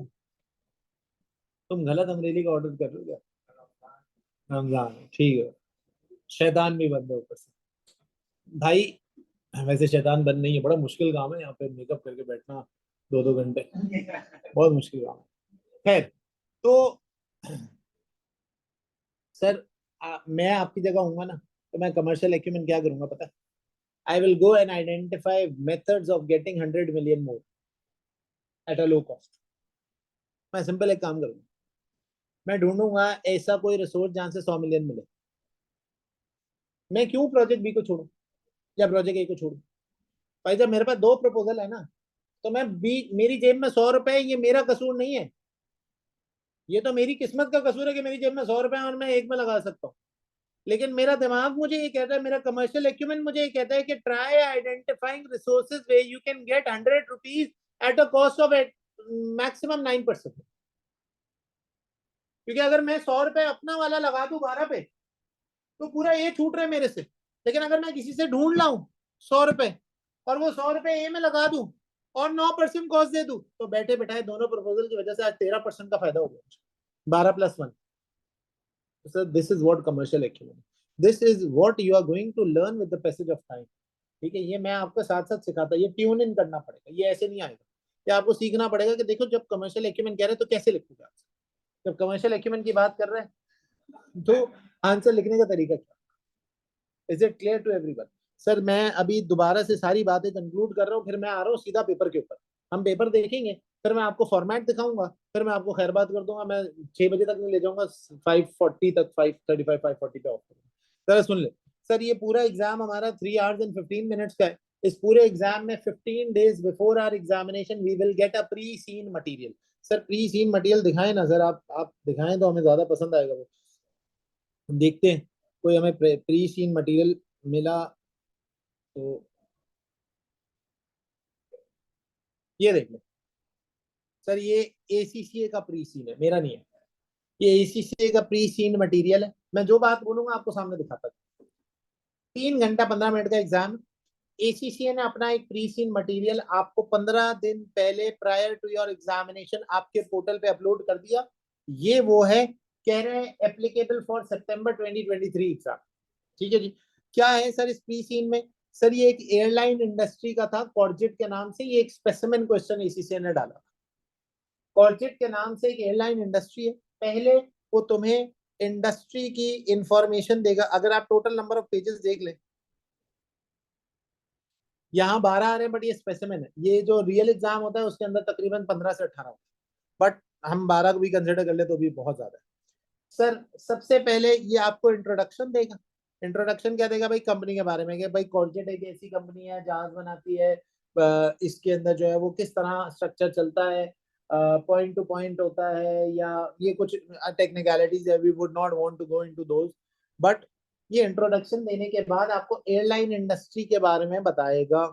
एयरलाइन इंडस्ट्री के बारे में क्या बता रहा है बेटा? ओवरव्यू दे रहा है, पैसेंजर की टाइप बता रहा है, एयरलाइन की टाइप बता रहा है, बाय सर्विस एयरलाइन की टाइप बता रहा है, by business model. Hub and spoke versus point two point क्या मतलब होता है कि भाई हब एंड स्पोक का मतलब होता है कि बीच के अंदर रुकेगी फ्लाइट, फिर उसके बाद आगे जाएगी। और पॉइंट टू पॉइंट का मतलब होता है एक पॉइंट से दूसरे पॉइंट डायरेक्ट फ्लाइट होती है, कनेक्टिंग फ्लाइट और डायरेक्ट फ्लाइट की बात कर रहा है। फिर उसके बाद वो आपसे एयर ट्रांसपोर्ट के स्टार्ट शेयर कर रहे हैं, फ्लाइट मैनेजमेंट एक्टिविटी, इंडस्ट्री के चैलेंजेस, केपीआई बता रहे हैं, इंडस्ट्री की बॉडी बता रहे हैं। ये पूरी कहानी इसने इंडस्ट्री के बारे में आपको पहले बताई होगी, जो आप पहले पढ़ेंगे। फिर उसके बाद ये देखो, ये कंपनी का ओवरव्यू दिया हुआ है, कंपनी के बारे में बताया, बैकग्राउंड है, ओनरशिप है, कॉर्जेट का बोर्ड स्ट्रक्चर क्या है, ये कंपनी की वेबसाइट का एक एक्सट्रैक्ट दे दिया है। और साथ ही साथ उसने आपको कॉर्जेट की headline, result and cost breakdown वगैरह कुछ ऐसी चीजें प्रोवाइड कर दी है। ये सारी चीजें आपके पास कंपनी और इंडस्ट्री के हवाले से क्लियर होती है बात सब। अब ये देखें, ये इंट्रोडक्शन है, ये इंट्रोडक्शन के बाद कंपनी के बारे में, इंडस्ट्री के बारे में बताया, ये सब आपके पास 15 दिन पहले है। सोचो ये सारी चीज पेपर में बच्चा उसी वक्त बैठ के पढ़ता था जो अब आज टीचर के साथ बैठ के पढ़े। लेकिन मजे की चीज बताओ, जब ये एग्जाम पुराने फॉर्मेट में था रिजल्ट 50% था, नए फॉर्मेट में रिजल्ट 50% है ग्लोबल। मेरा रिजल्ट लास्ट से लास्ट टाइम में 78% जरूर गया था, लेकिन ग्लोबल रिजल्ट वाज 50%। लास्ट से लास्ट टाइम में वी गॉट एसीसीए का अप्रूव्ड रिजल्ट बता रहा हूँ, हमारा 78% था। जो एसीसीए के ने खुद इसको चेक एंड बैलेंस रखा हुआ है कि इतने बच्चे आपने भेजे हैं और ये आपके पास है। तो हमारे 7 बच्चे पेपर में फ्लंक किए थे 78, और वो 7 में से भी 4 ऐसे थे जो 48-49 पे फेल। ठीक है, तो 7 बच्चे फेल होते, उसके अलावा पूरी बैच पास हुआ था। लेकिन बात यह कि उस बैच की क्वालिटी बहुत स्ट्रांग थी यार। वो बैच सुनता था, आता था, क्लास में बैठना चाहता था, क्लास में बैठ के क्लास को अटेंटिवली लेना चाहता। जिस दिन आप ये सोचना शुरू करेंगे ना थ्योरी का तो एग्जाम है, पढ़ लूंगा घर जाके सर के नोट्स 1.5 करके सर को सुनूंगा। एक बच्चा मुझे मैसेज कर रहा है, सर कितने आवर्स के लेक्चर है? मैंने कहा 100। जो बात है भी 100 आवर्स।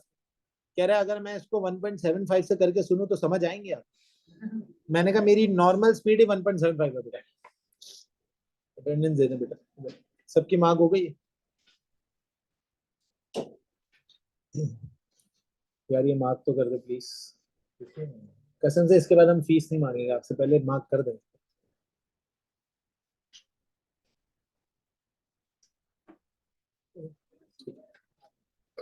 तो भाई 3 hours 15 minute का आपका एग्जाम है टोटल। इस एग्जाम में प्री सीन आएगा। एग्जाम में 2 हिस्से हैं। टेक्निकल पार्ट जो हम पूरा टाइम पढ़ते रहेंगे, प्रोफेशनल मार्क्स जो आखिरी के 20 मार्क्स है।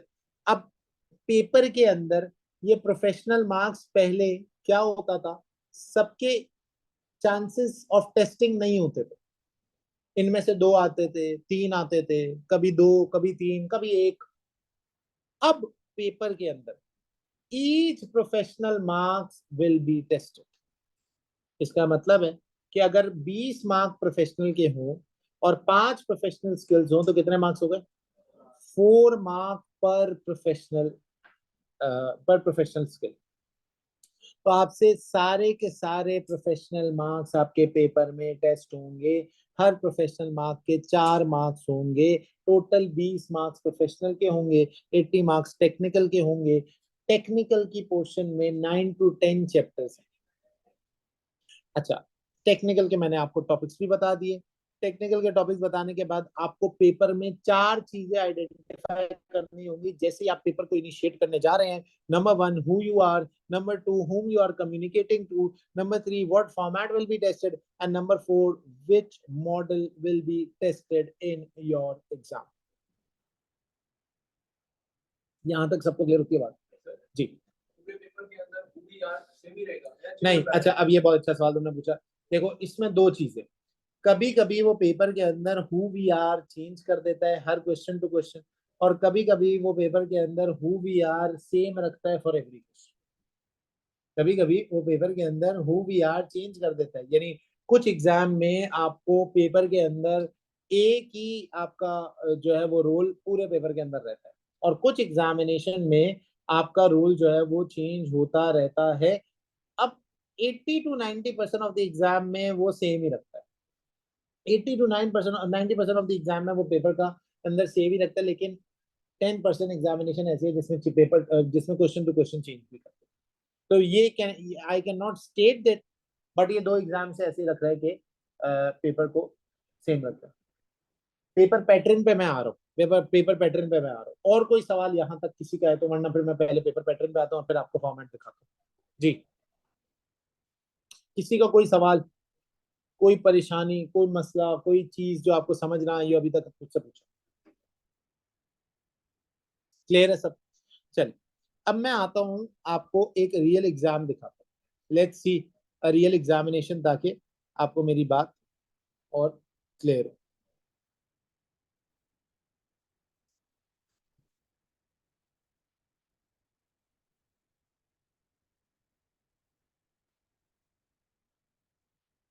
मैं प्रैक्टिस प्लेटफॉर्म खोल लूं और इस पे ना एसबीएल का पेपर आपके पास अ, इस वक्त खोल के दिखा। हम पेपर सॉल्व नहीं करेंगे जाहिर, हम पेपर सॉल्व नहीं कर सकते अभी, लेकिन हम जो है वो क्या हुआ? नहीं यार, मैंने इसी से नहीं किया। मैं जो है वो बीकॉम करके जाहिर है बेटा, मैंने भी इसी से की है। मैंने सीए, मैं सीए फाइनलिस्ट हूँ। मेरे सीए एमएसए के एग्जाम रहते हैं, और मैंने साथ में सीए के साथ साथ एसी से कर लिया था, गलती से हो गया। और इसके साथ साथ एक और क्वालिफिकेशन है जो शायद आपको पता हो, सीमा पता है आपको, यूएसए का। एक उसके भी एग्जाम जो है वो मैंने दे दिए थे, तो बस थोड़ा सा हो गया था वो भी। तो इस तरह का साथ में बीकॉम भी किया। ये बहुत इंपॉर्टेंट है that I have done BCom as well.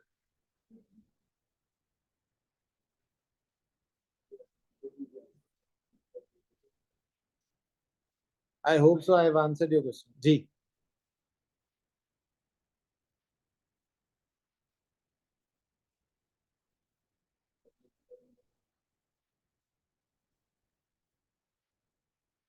Online वालों का भी कोई सवाल है तो you can open your mic and you can ask me. अच्छा, दूसरी बात ये है कि भाई ग्रुप के अंदर ऐड होना जरूरी है, इररिस्पेक्टिव कि आपने अभी फी पे की है नहीं की। वो एक दैट्स अ डिफरेंट मैटर, वो एडमिनिस्ट्रेशन आपसे देख लेगी। आपने ग्रुप पे ऐड होना जरूरी है, क्योंकि आपको कम्युनिकेशन सारी ग्रुप पे मिलेगी। मैं सारे पीडीएफ भी भेजता हूँ जो ग्रुप पे भेजता हूँ, मैं वैसे अभी यहाँ फिजिकल वालों को तो दूंगा, but you will have to add yourself on the group. कितने बच्चे हैं जो अभी ग्रुप पे एडेड नहीं है फिजिकल में, यहाँ जो बैठे हैं? तो काइंडली भाई बच्चे ग्रुप पे ऐड होना है, कोई भी नहीं। तो ये जो ग्रुप पे एडेड है वो कौन है? 50 बच्चे ग्रुप पे एडेड है।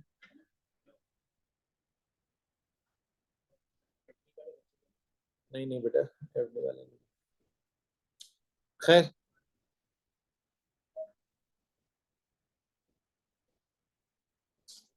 चलें जी, आए मैं आपको अब दिखाता हूँ कि हम जिसकी बात कर रहे हैं वो क्या है।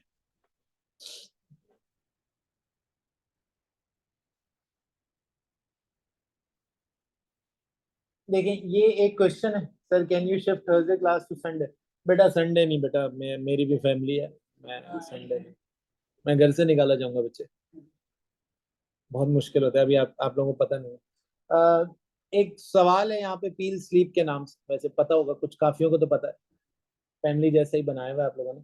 लेकिन पील स्लीप के नाम से एक क्वेश्चन बड़ा अच्छा सवाल था। ये एक स्पेसिमेन एग्जाम। देखिए, अब जो मैं आपको दिखाना चाह रहा हूँ वो देखिए प्लीज। आपने देखा होगा यहाँ पे एक केस स्टडी के बारे में बताया हुआ है उसने। ये देख सकते हैं, if you can see, I I can mark it और नॉट। ये देखिए रेड हो रहा है, ये नजर आ रहा है सबको? This is the pre seen information that is already been given in your exam.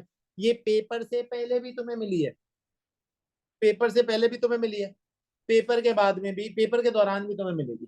Paper से पहले मैं तुम्हें हैंडआउट फॉर्म में दूंगा और तुम्हारे पेपर पोर्टल पे अपलोडेड होगी। पेपर के बाद जो है वो मैं तुम्हारे पेपर के दौरान तुम्हारे सामने यहाँ पे मौजूद है। लेकिन आप ये देखिए, देखिए अगर मैंने ये प्री सीन खोल लिया, ठीक है, ये लेट्स सपोज मैं यहाँ पे प्री सीन खोल दूँ, ये देखिए कितने पेजेस है? 11। अब ये देखिए, ये अगेन स्पेसिमेन है, मैं फिर रिपीट कर रहा हूँ, स्पेसिमेन छोटा होता है, रियल एग्जाम इससे बड़ा होता है। ये देखिए, ये पूरा ये प्री सीन है। तो ये प्री सीन हम पेपर में नहीं पढ़ना चाहिए। क्या पढ़ेंगे? कुछ पढ़ेंगे इसमें से क्या मैं बताऊं? कुछ रेलेवेंट बातें होंगी जो मैं बताऊं। अच्छा, फिर ये देखो एग्जिबिट। क्या है एग्जिबिट नंबर 1?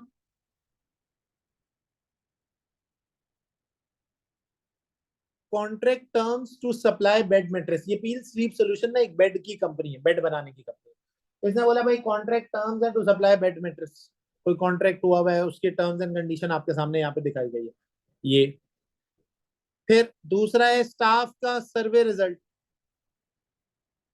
ऑपरेशन। ये एक मीटिंग है, बोर्ड की मीटिंग है, जिसकी मिनट्स ऑफ द मीटिंग आपको दिए हुए। Human resource director, chief executive officer, human resource director, operating director, finance director, ये सारी बातें एग्जिबिट में आपको प्रोवाइड की गई है। There are 4 different exhibit that is being given. Email आई हुई है ह्यूमन रिसोर्स डिपार्टमेंट से डायरेक्टली। आप देख सकते हो, पेज नंबर गिनते रहना। देख लो यहाँ पे कितने पेज आ रहे हैं। ठीक है जी। तो आपके पास एक ईमेल आपको प्रोवाइड की गई है ह्यूमन रिसोर्स डायरेक्टर्स की तरफ से, और आपके पास एक फाइनेंस डायरेक्टर की तरफ से ईमेल है। देखो कितनी छोटी सी ईमेल है, एक पेज के अंदर दिखाई हुई है। ये आपको पढ़नी है। सर ये पढ़ने के बाद, ये पढ़ने के बाद आपसे पेपर में 3 एरियाज पे सवाल का जवाब किया जा सकता है। मैं अभी सवाल पे नहीं आया, सवाल पे आऊंगा। 3 डिफरेंट प्लेटफॉर्म्स हैं जहां पे आप अपने क्वेश्चन को आंसर करेंगे। Number 1, word platform. ये जो वर्ड प्लेटफॉर्म है, 80 to 90% क्वेश्चन इसी में सॉल्व हो रहा होगा। 80 to 90% of your exam is going to be solved in this examination format, यानी कि वर्ड का जो प्लेटफॉर्म है। दूसरा प्लेटफॉर्म है आपका स्प्रेडशीट, जितने भी कैलकुलेशन के एरिया है वो आप यहाँ शो करें। तीसरा है मेरा बच्चा आपके पास प्रेजेंटेशन स्लाइड, जितनी भी स्लाइड का एरिया है वो आप यहाँ शो करेंगे, प्रेजेंटेशन जो बनाएंगे वो यहाँ शो करेंगे। ये रियल प्रेजेंटेशन टाइप नहीं है, ये वैसे नहीं है कि आप प्रेजेंटेशन स्लाइड बनाने बैठे, ये बस ऐसे है कि एसीसी ने एक बॉक्स दिया हुआ है जिसमें आप प्रेजेंटेशन के नोट्स डालते हैं, पॉइंटर डालते हैं, और दूसरे बॉक्स में आप नोट्स लिखते हैं उस प्रेजेंटेशन के बारे में। बस ऐसे करेंगे बात, अभी हमने नहीं देखना ये चीज। सर पूरे एग्जाम में फील्ड स्लीप सॉल्यूशन का प्रीसीन दिया हुआ है, 4 एग्जिबिट दिए हुए, 3 रिक्वायरमेंट दी हुई है। रिक्वायरमेंट में टेक्निकल और प्रोफेशनल मार्क अलग अलग दे दिए। सर कैसे दे दिए आए, मैं सबसे पहले तुम्हारे सामने इस वक्त टास्क रिक्वायरमेंट नंबर 1 का रिक्वायरमेंट पढ़ूंगा, टास्क नहीं पढ़ सकता, जाहिर है आपको अभी पता ही नहीं है। कहता है पार्ट ए पढ़ लो, prepare a report for the board of director. किसको लिख रहे हो? अच्छा पहले सर हम कौन है ये भी तो बताएं। आए यहाँ ढूंढे, आपका नाम कहीं ना कहीं दिया होगा। Sir you are an independent business analyst, you are an independent business analyst. पूरे पेपर में तुम्हारा क्या काम है? तुम एक ही रोल में हो इस पूरे एग्जाम में, तुम एक इंडिपेंडेंट बिजनेस एनालिस्ट हो। कहां दिया हुआ भाई? ये रहा, ये सेकंड लाइन में आप देखें, you are an independent business analyst employed by PSS to advise the PSS board of director on various strategic positions of the company. So whom you are writing to? You are writing to entire questions के अंदर तुम सिर्फ board of director को ही लिख रहे हो। किस क्या तुम्हारा काम क्या है भाई? तुम इंडिपेंडेंट एनालिस्ट हो, तुम इंडिपेंडेंट बिजनेस एनालिस्ट हो, तुम लिख किसको रहे हो? सिर्फ बोर्ड ऑफ डायरेक्टर को लिख रहे हो। सर जल्दी से टास्क नंबर 1 पे आए ना। Sir, prepare a report for the board of director which evaluate the opportunities and challenges which PSS may consider in relation to the proposed contract। बताया था ना, कोई चीज खरीदने जा रहे हैं उसके हवाले से अपॉर्चुनिटीज और चैलेंजेस। बेटा मैं आंख बंद करके ये कह सकता हूँ, मैं आंख बंद करके ये कह सकता हूँ कि ये सवाल के अंदर उसने आपको अपॉर्चुनिटीज भी दी हुई होंगी, उसने आपको चैलेंजेस भी दिए हुए होंगे, और वो आपसे जो है वो या तो इवेल्युएट करवाएगा या एनालाइज करवाएगा। इसके प्रोफेशनल मार्क्स कौन से? देखिए अगर मैं सही पढ़ा रहा हूँ ना तो 20 मार्क गिनवाऊंगा तुम्हें। प्रोफेशनल मार्क्स देखो, professional marks are available for demonstrating analysis skill in considering the most significant factor affecting the proposal. Analysis provide करना है। कितने मार्क्स हैं? 4। याद रखना हर स्किल एक बार टेस्ट होगा, बार बार नहीं होगा। दूसरी बात, हर स्किल 4 मार्क का टेस्ट होगा, इससे ज्यादा का नहीं होगा। तीसरी बात, पांचों के पांचों स्किल टेस्ट होंगे इररिस्पेक्टिव के वो अच्छा है या बुरा है, रेलेवेंट है या नहीं है, पांचों के पांचों स्किल टेस्ट होंगे। Sir part B, prepare to present. अच्छा ऊपर वाले में क्या बनानी थी हमने? रिपोर्ट। रिपोर्ट का फॉर्मेट याद होना चाहिए। किसको लिख रहे हो? हु वी आर, हम हैं external consultant. whom we are writing to? We are writing to the director। Format कौन सा है? रिपोर्ट। प्रोफेशनल मार्क्स कौन से हैं? देखिए 10% तो एसबीएल यही डिकोड हो गया हमारा। कौन कहता मुश्किल है यार ये एग्जाम? आपके सामने मैं आपको पेपर पढ़ा दूं। दूसरी बात, सर इतना भी आसान नहीं है। 2 प्रेजेंटेशन स्लाइड। सर 2 प्रेजेंटेशन बनाना क्या है इसमें बेटा? Presentation slide. किसको लिख रहे हैं बेटा?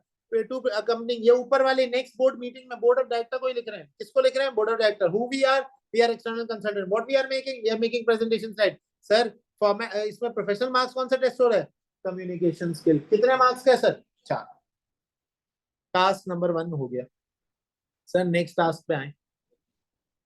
टास्क नंबर 2 है 38 मार्क्स का। सर इस टास्क में क्या पूछता है आपसे? At the last board meeting, the human resource director updated the board with the result of the recent annual staff survey. A number of issues were discussed with the chief executive. I have asked you to assist further. Prepare a briefing paper. बनाना क्या है बेटा? किसको बनाना है? Board of. आप कौन है? External consultant. Format क्या है? Briefing paper. आपने इसके अंदर 2 सवाल आ रहे हैं, assess the issues and recommendation. अब यहाँ पे मैं बात समझाऊंगा थोड़ी देर में। सर प्रोफेशनल मार्क्स कौन से हैं?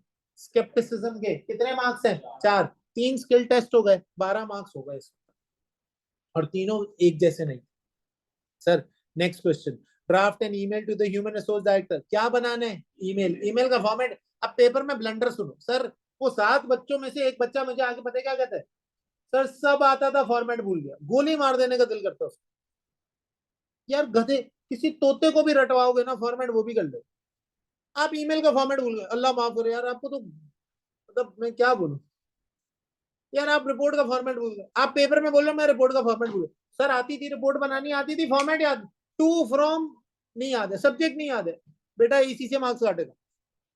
फॉर्मेटिंग के मार्क्स हैं ये, आपने घोल के भी जाना है। डे वन पे तो मैं फॉर्मेटिंग का हैंड आउट दूंगा, डे वन पे आज दे के जाऊंगा, ये रहा, ये एसीसी की तरफ से फॉर्मेटिंग का हैंड आउट है, ये आपको आज मिलेगा, आपको आज दे के जाऊंगा। अगर ये फॉर्मेटिंग का हैंड आउट नहीं याद रहेगा तो अल्टीमेटली आप गए यार। खुदा रहा ये फॉर्मेटिंग के हैंडआउट को हमने, मैं पढ़ाऊंगा भी, लिखते वक्त भी 10 बार समझाऊंगा, लेकिन इसको याद करना है, रट्टा लगाना है, नहीं समझ आता रट्टा लगा के चले जाएंगे।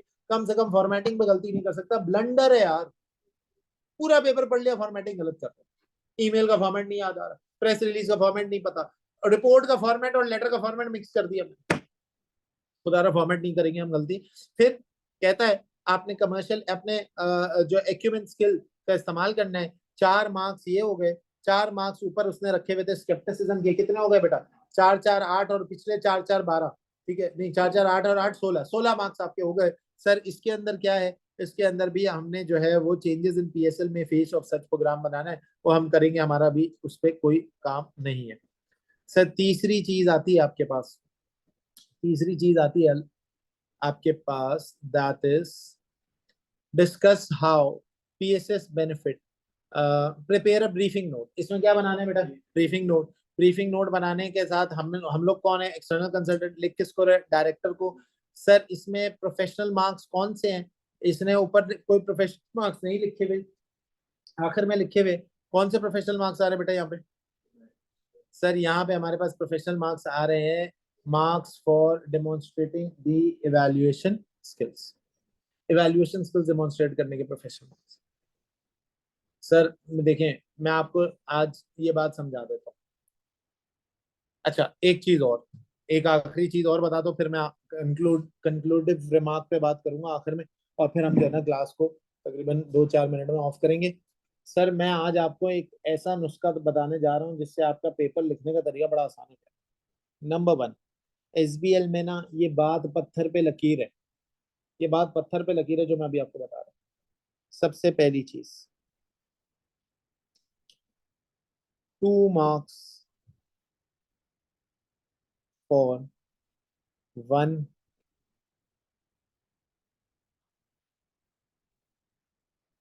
Valid point, 2 marks for 1 valid point, यानी आपने एक वैलिड पॉइंट लिखना है और आपके 2 मार्क्स बनते हैं। लेकिन सवाल तो ये है ना कि वैलिड होना चाहिए। सर वैलिड पॉइंट का मतलब क्या होता है, valid point means that point is stated, एक पॉइंट आपने स्टेट किया, आपने उसका रीजन लिखा कि मैंने ये पॉइंट क्यों स्टेट किया, आपने उसे सिनेरियो से कनेक्ट किया। 3 काम करते हैं आप वैलिड पॉइंट को आइडेंटिफाई। नंबर वन, आप पॉइंट को स्टेट करेंगे, आप रीजन लिखेंगे, और आप सिनेरियो से कनेक्ट करेंगे अपने पास। ये मैं नहीं कह रहा, ये एसीसीए का एग्जामिनर कह रहा है। बेटा 2 मार्क मिलेंगे आपको एक वैलिड पॉइंट। दूसरी बात,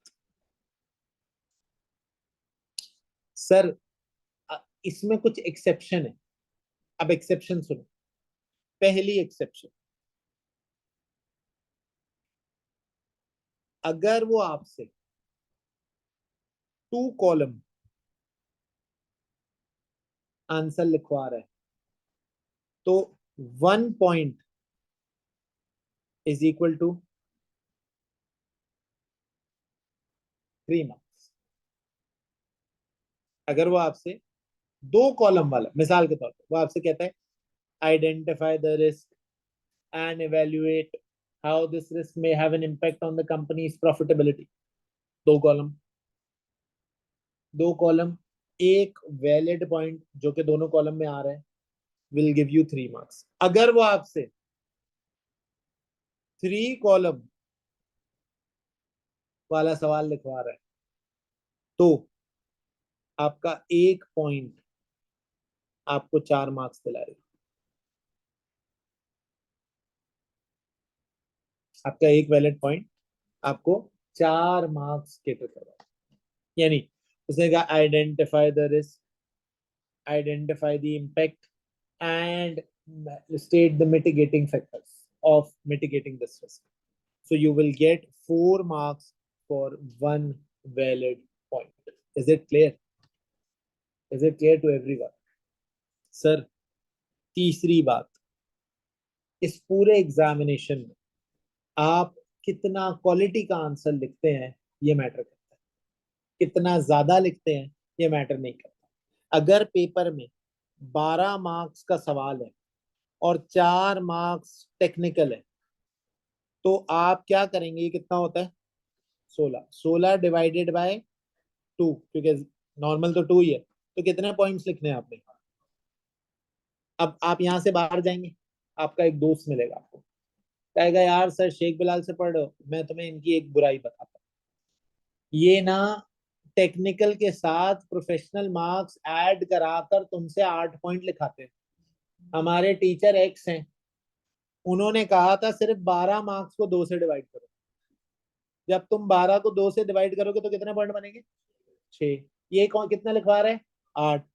बेटा मैं तुम्हें शुरू से ये ट्यून इन कर रहा हूँ, और मैं गलत नहीं हूँ, मैं तुम्हें बता रहा हूँ, मैं शुरू से तुम्हें ट्यून इन कर रहा हूँ कि तुम एक एक्स्ट्रा पॉइंट लिखोगे, ये एक्स्ट्रा पॉइंट है, हाँ एक्स्ट्रा पॉइंट, लेकिन जब तुम एक एक्स्ट्रा पॉइंट लिखोगे और शुरू से तुम ऐसे ही चलोगे, तो तुम ऑटोमेटिकली पेपर के अंदर अगर एक पॉइंट गलत भी लिखते हो तो तुम्हारा आंसर गलत होने का चांस कम हो।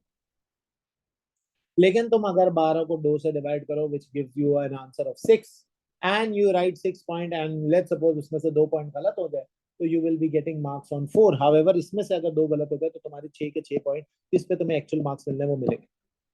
तो भाइयों और बहनों, बाहर ये बात अगर सुनने को मिले कि बिलाल बोलता है, आप उसको चमाड़ मार, मेरी तरफ से थप्पड़ मार दो और बोलना हाँ बिल्कुल बोलते हैं और सही कहते हैं। दूसरा मसला, सर हमारे टीचर हैं टीचर एक्स, वो कहते हैं पेपर में कॉपी पेस्टिंग करो, पूरा कॉपी पेस्ट करो। ये क्या बेवकूफों वाली बात है, बिलाल बोल रहा है कॉपी पेस्टिंग नहीं करो। मैं तुम्हें एग्जामिनर के कमेंट दिखाऊंगा, एक एग्जामिनर की रिपोर्ट में 7 मरतबा मैंने निकाल के रखा हुआ, 7 मरतबा उसने कहा है do not copy paste statement, do not copy paste statement. बेटा पेपर में क्वेश्चन को बड़ा बनाने के लिए मैं भी ये होशियारी कर सकता हूँ कि इसके प्री सीन से 4 स्टेटमेंट उठाऊं और पेपर के अंदर बीच में डालूं और ये सोचूं कि कौन से एग्जामिनर को पता चलेगा कि इसने वहां पे भी लिखी हुई है। वो गधा नहीं है, उसने बनाया है पेपर यार। He is going to mark you on what you are writing and not on what you are copying. मैं बड़ा कॉन्फिडेंटली ये बातें बोल रहा हूँ आपको, क्योंकि यार मुझे एक जमाना हो गया अब इस पेपर को पढ़ाते। I am very confident in what I am teaching and I am very confident in what actually I am delivering to you guys. देखें, अब ये सारी बात को मैं कंक्लूड करता हूँ, मैं ज्यादा टाइम नहीं लूंगा, आप लोगों ने भी जाना होगा। पहली बात देखें, हमारा हमारा इस मेरे साथ ना पढ़ने का तरीका थोड़ा सा डिफरेंट है यार। मैं थोड़ा पागलों की तरह काम करता हूँ, चाहे मैं अपना ऑडिट की फील्ड में हूँ, चाहे मैं इसकी फील्ड में हूँ। आप मेरे बारे में अगर कॉर्पोरेट सेक्टर से भी सुनेंगे तो आपको यही कहेंगे यार ये आदमी नहीं है बेवकूफ, ये पागल आदमी है, ये अजीब हरकतें करता है, ये आपको 10-10 घंटे काम करवाएगा। यार मेरी आदत है यार, अगर आप मेरे सामने बैठे हैं या आप जो है इस वक्त ऑनलाइन क्लास में बैठे हैं, मजबूरन आपको मेरे साथ लिखना पड़ेगा। अगर आप इस एग्जाम में लिखते नहीं है, प्रैक्टिस नहीं करते, मैं तुम्हें गारंटी दे रहा हूँ कि तुम्हारा पेपर पास नहीं होगा। लेकिन बेटा अगर तुमने डे 1 से मेरे साथ प्रैक्टिस करना शुरू कर दी, मेरे साथ लिखना शुरू कर दिया, तो तुम्हारा एग्जाम पास होने के चांसेस है। पेपर पे नहीं लिखना, पेपर पे नहीं लिखना, लिखना है सीबी प्लेटफॉर्म पे, ब्लैंक वर्क स्पेस सेलेक्ट करके बस वहीं पे लिखना। यार रमजान की क्लास पहले कर लूं, लेकिन मसला ये है कि ऑफिस का टाइम होता है, अब 3:30 बजे तक ऑफिस का टाइम होता है, 4 बजे तक यहाँ पे आते हैं, तो कैसे पहले कर सको, पहले हो नहीं सकेगा, पहले मुश्किल हो जाएगा, थोड़ा सा प्रॉब्लमेटिक है ये बात। अच्छा एक बात और सुन ले, देखिए, हाँ इफ्तार करा दूँ, ठीक है भाई इफ्तार करा दूंगा मैं। एक बात और सुन ले, फिर मैं आपसे जो आपकी क्वेश्चन है उसको हम रिजॉल्व करते हैं, फिर खत्म करते हैं। पहली बात ये कि आप ये नंबर नोट कर लें मेरा, ठीक है। आपको अपने नाम के साथ मुझे मैसेज करना है अगर आप ग्रुप में एडेड नहीं है, ग्रुप में ऐड होना सबका जरूरी है।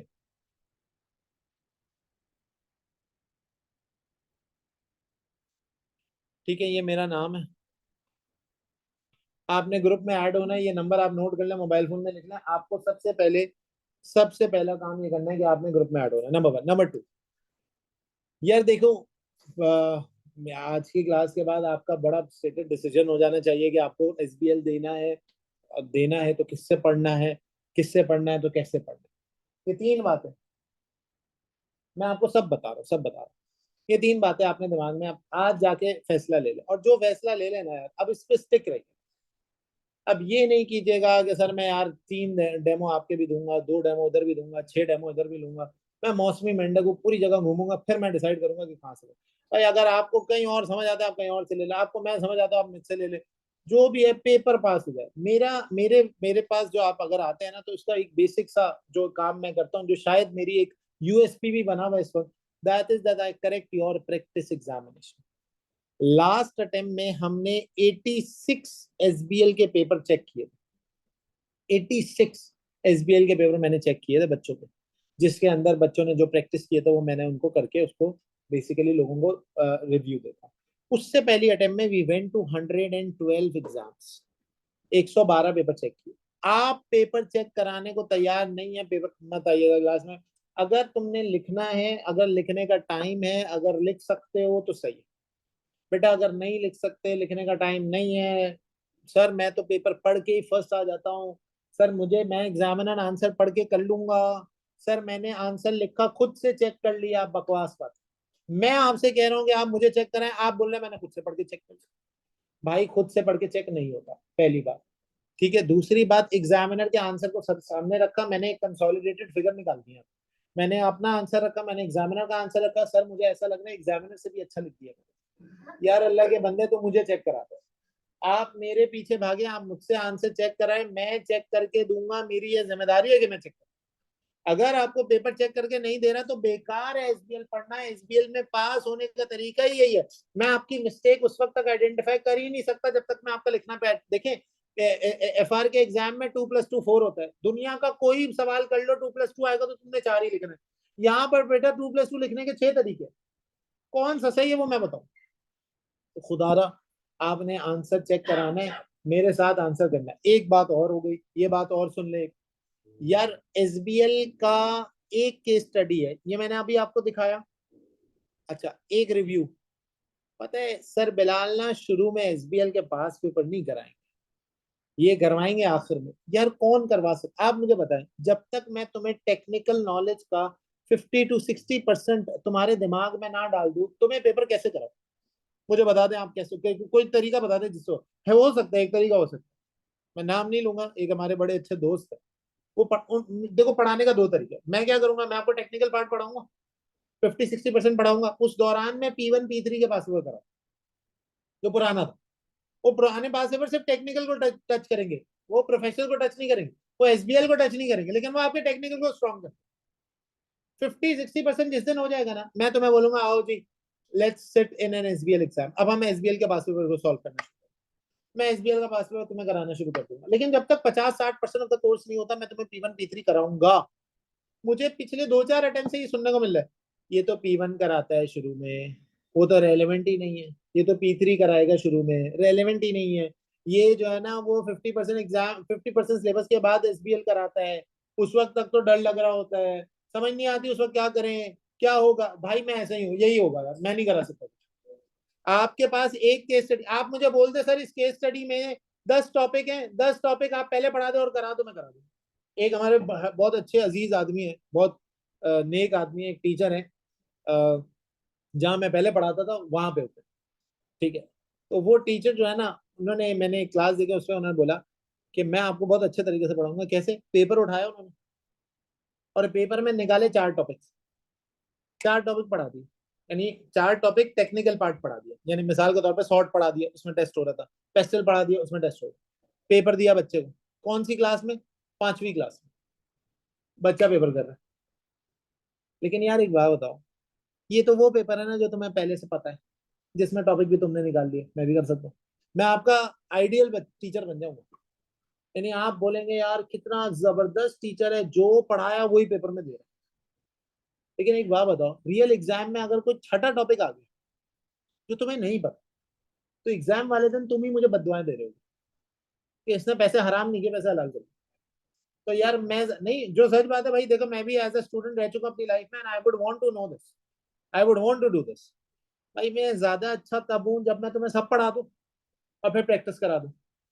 प्रैक्टिस कराना मेरा काम, पेपर कवर कराना मेरा काम, सारी चीजें मैंने, लेकिन आपको और मेरा पीरी मुरीदी का रिलेशनशिप होना जरूरी है। मतलब मैं ये नहीं कह रहा कि महबूब आपके कदमों में, लेकिन पीरी मुरीदी का मतलब है कि आपसे जो मैं कह रहा हूँ यार, आपने उस पर चलना।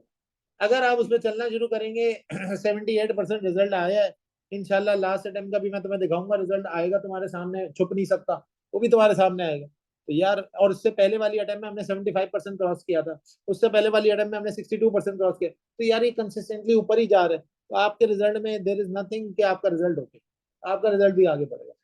फर्क ये होगा कि मेहनत आपकी तरफ से। क्लियर होती है सबको बात? किसी का कोई आखिरी कंक्लूडिंग सवाल है तो पूछे, वरना फिर हम मैं भी जाऊंगा। Very good. इसका पहला सवाल नहीं पता। थ्योरी के एग्जाम में पहला सवाल कुछ भी हो, नहीं कोई स्टैंडर्ड नहीं भाई, इसमें तो पढ़ने का स्टैंडर्ड नहीं है, तो सवाल का तो स्टैंडर्ड छोड़ दो। ये तो हमने निकाले हुए नोट्स वगैरह थोड़े बहुत चीजें बनाई है, लेकिन वरना इसमें तो कोई स्टैंडर्ड नहीं, देयर इज नो स्टैंडर्ड। जी, और कोई सवाल?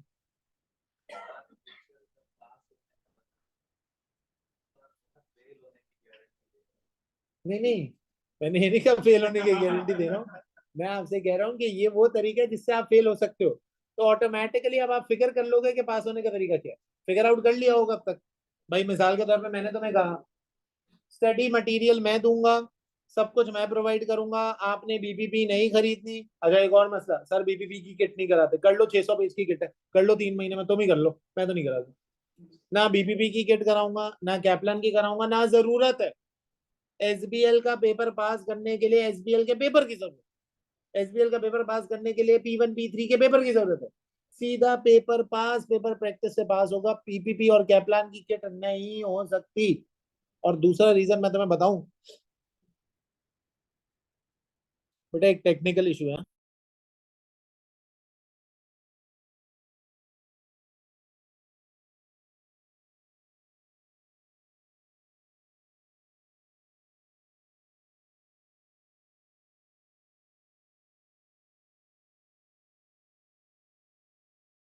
कैप्लान में ठीक है बेटा, टेक्निकल इशू रिजॉल्व हो गया, आगे बढ़ो। तो पहली बात तो ये कि एक तो ये चीज हमारे पास नहीं हो सकती, बीपीपी कैप्लान नहीं होगा, नोट्स आपको प्रोवाइड किए जाएंगे, नोट्स आपको प्रोवाइड किए जाएंगे, पीडीएफ प्रोवाइड की जाएगी, सब कुछ मैं प्रोवाइड करूंगा, आपको कुछ नहीं लेना, आपके पास एक छोटा सा रजिस्टर होना चाहिए और आप खुद यहाँ पे आते हुए नजर आए, बस। ठीक है, एक एक चीज बता दूं, फिर मैं तुम्हारे सवाल पे आ रहा हूँ। साइड एक्स हो गया। अच्छा, वेनेसडे, थर्सडे, सैटरडे आपकी क्लास होगी बेटा 4 to 6। ठीक है। अच्छा, रमजान के बाद डे सेम रहेंगे, आपकी क्लास हो जाएगी 6:30 to 9:15। ठीक है जी, क्लास का टाइम चेंज हो जाएगा, 6:30 to 9:15 हो जाएगा, डे सेम रहेंगे। एक दिन अगर मैं एक्स्ट्रा करूंगा, ऐड करूंगा, तो मैं आपको पहले डिस्कस करूंगा, it should be either Friday or Sunday. ठीक है, आपके पास दोनों ऑप्शन है, you can either join online or you can join face to face, you can go for recording as well, recorded lecture भी देख सकते हो। लेकिन देखो एक बात याद रखना, जितने चेहरे मेरे सामने नजर आएंगे ना, उतना मेरे पढ़ाने में मोमेंटम नजर आएगा आपको, उतना मुझे भी मजा आएगा, उतना तुम्हें भी मजा आएगा।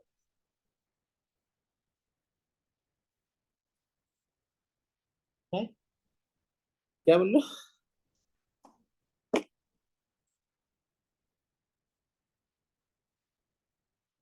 बेटा मैं नोट शेयर कर दूंगा। अच्छा, पता नहीं क्या कह रहे हो। अच्छा, ऑनलाइन वाले हजरात और फेस टू फेस कोई सवाल है किसी का भी तो आप पूछो। आप अपना माइक भी ऑन कर सकते हैं, if you want you can open your mic as well and discuss.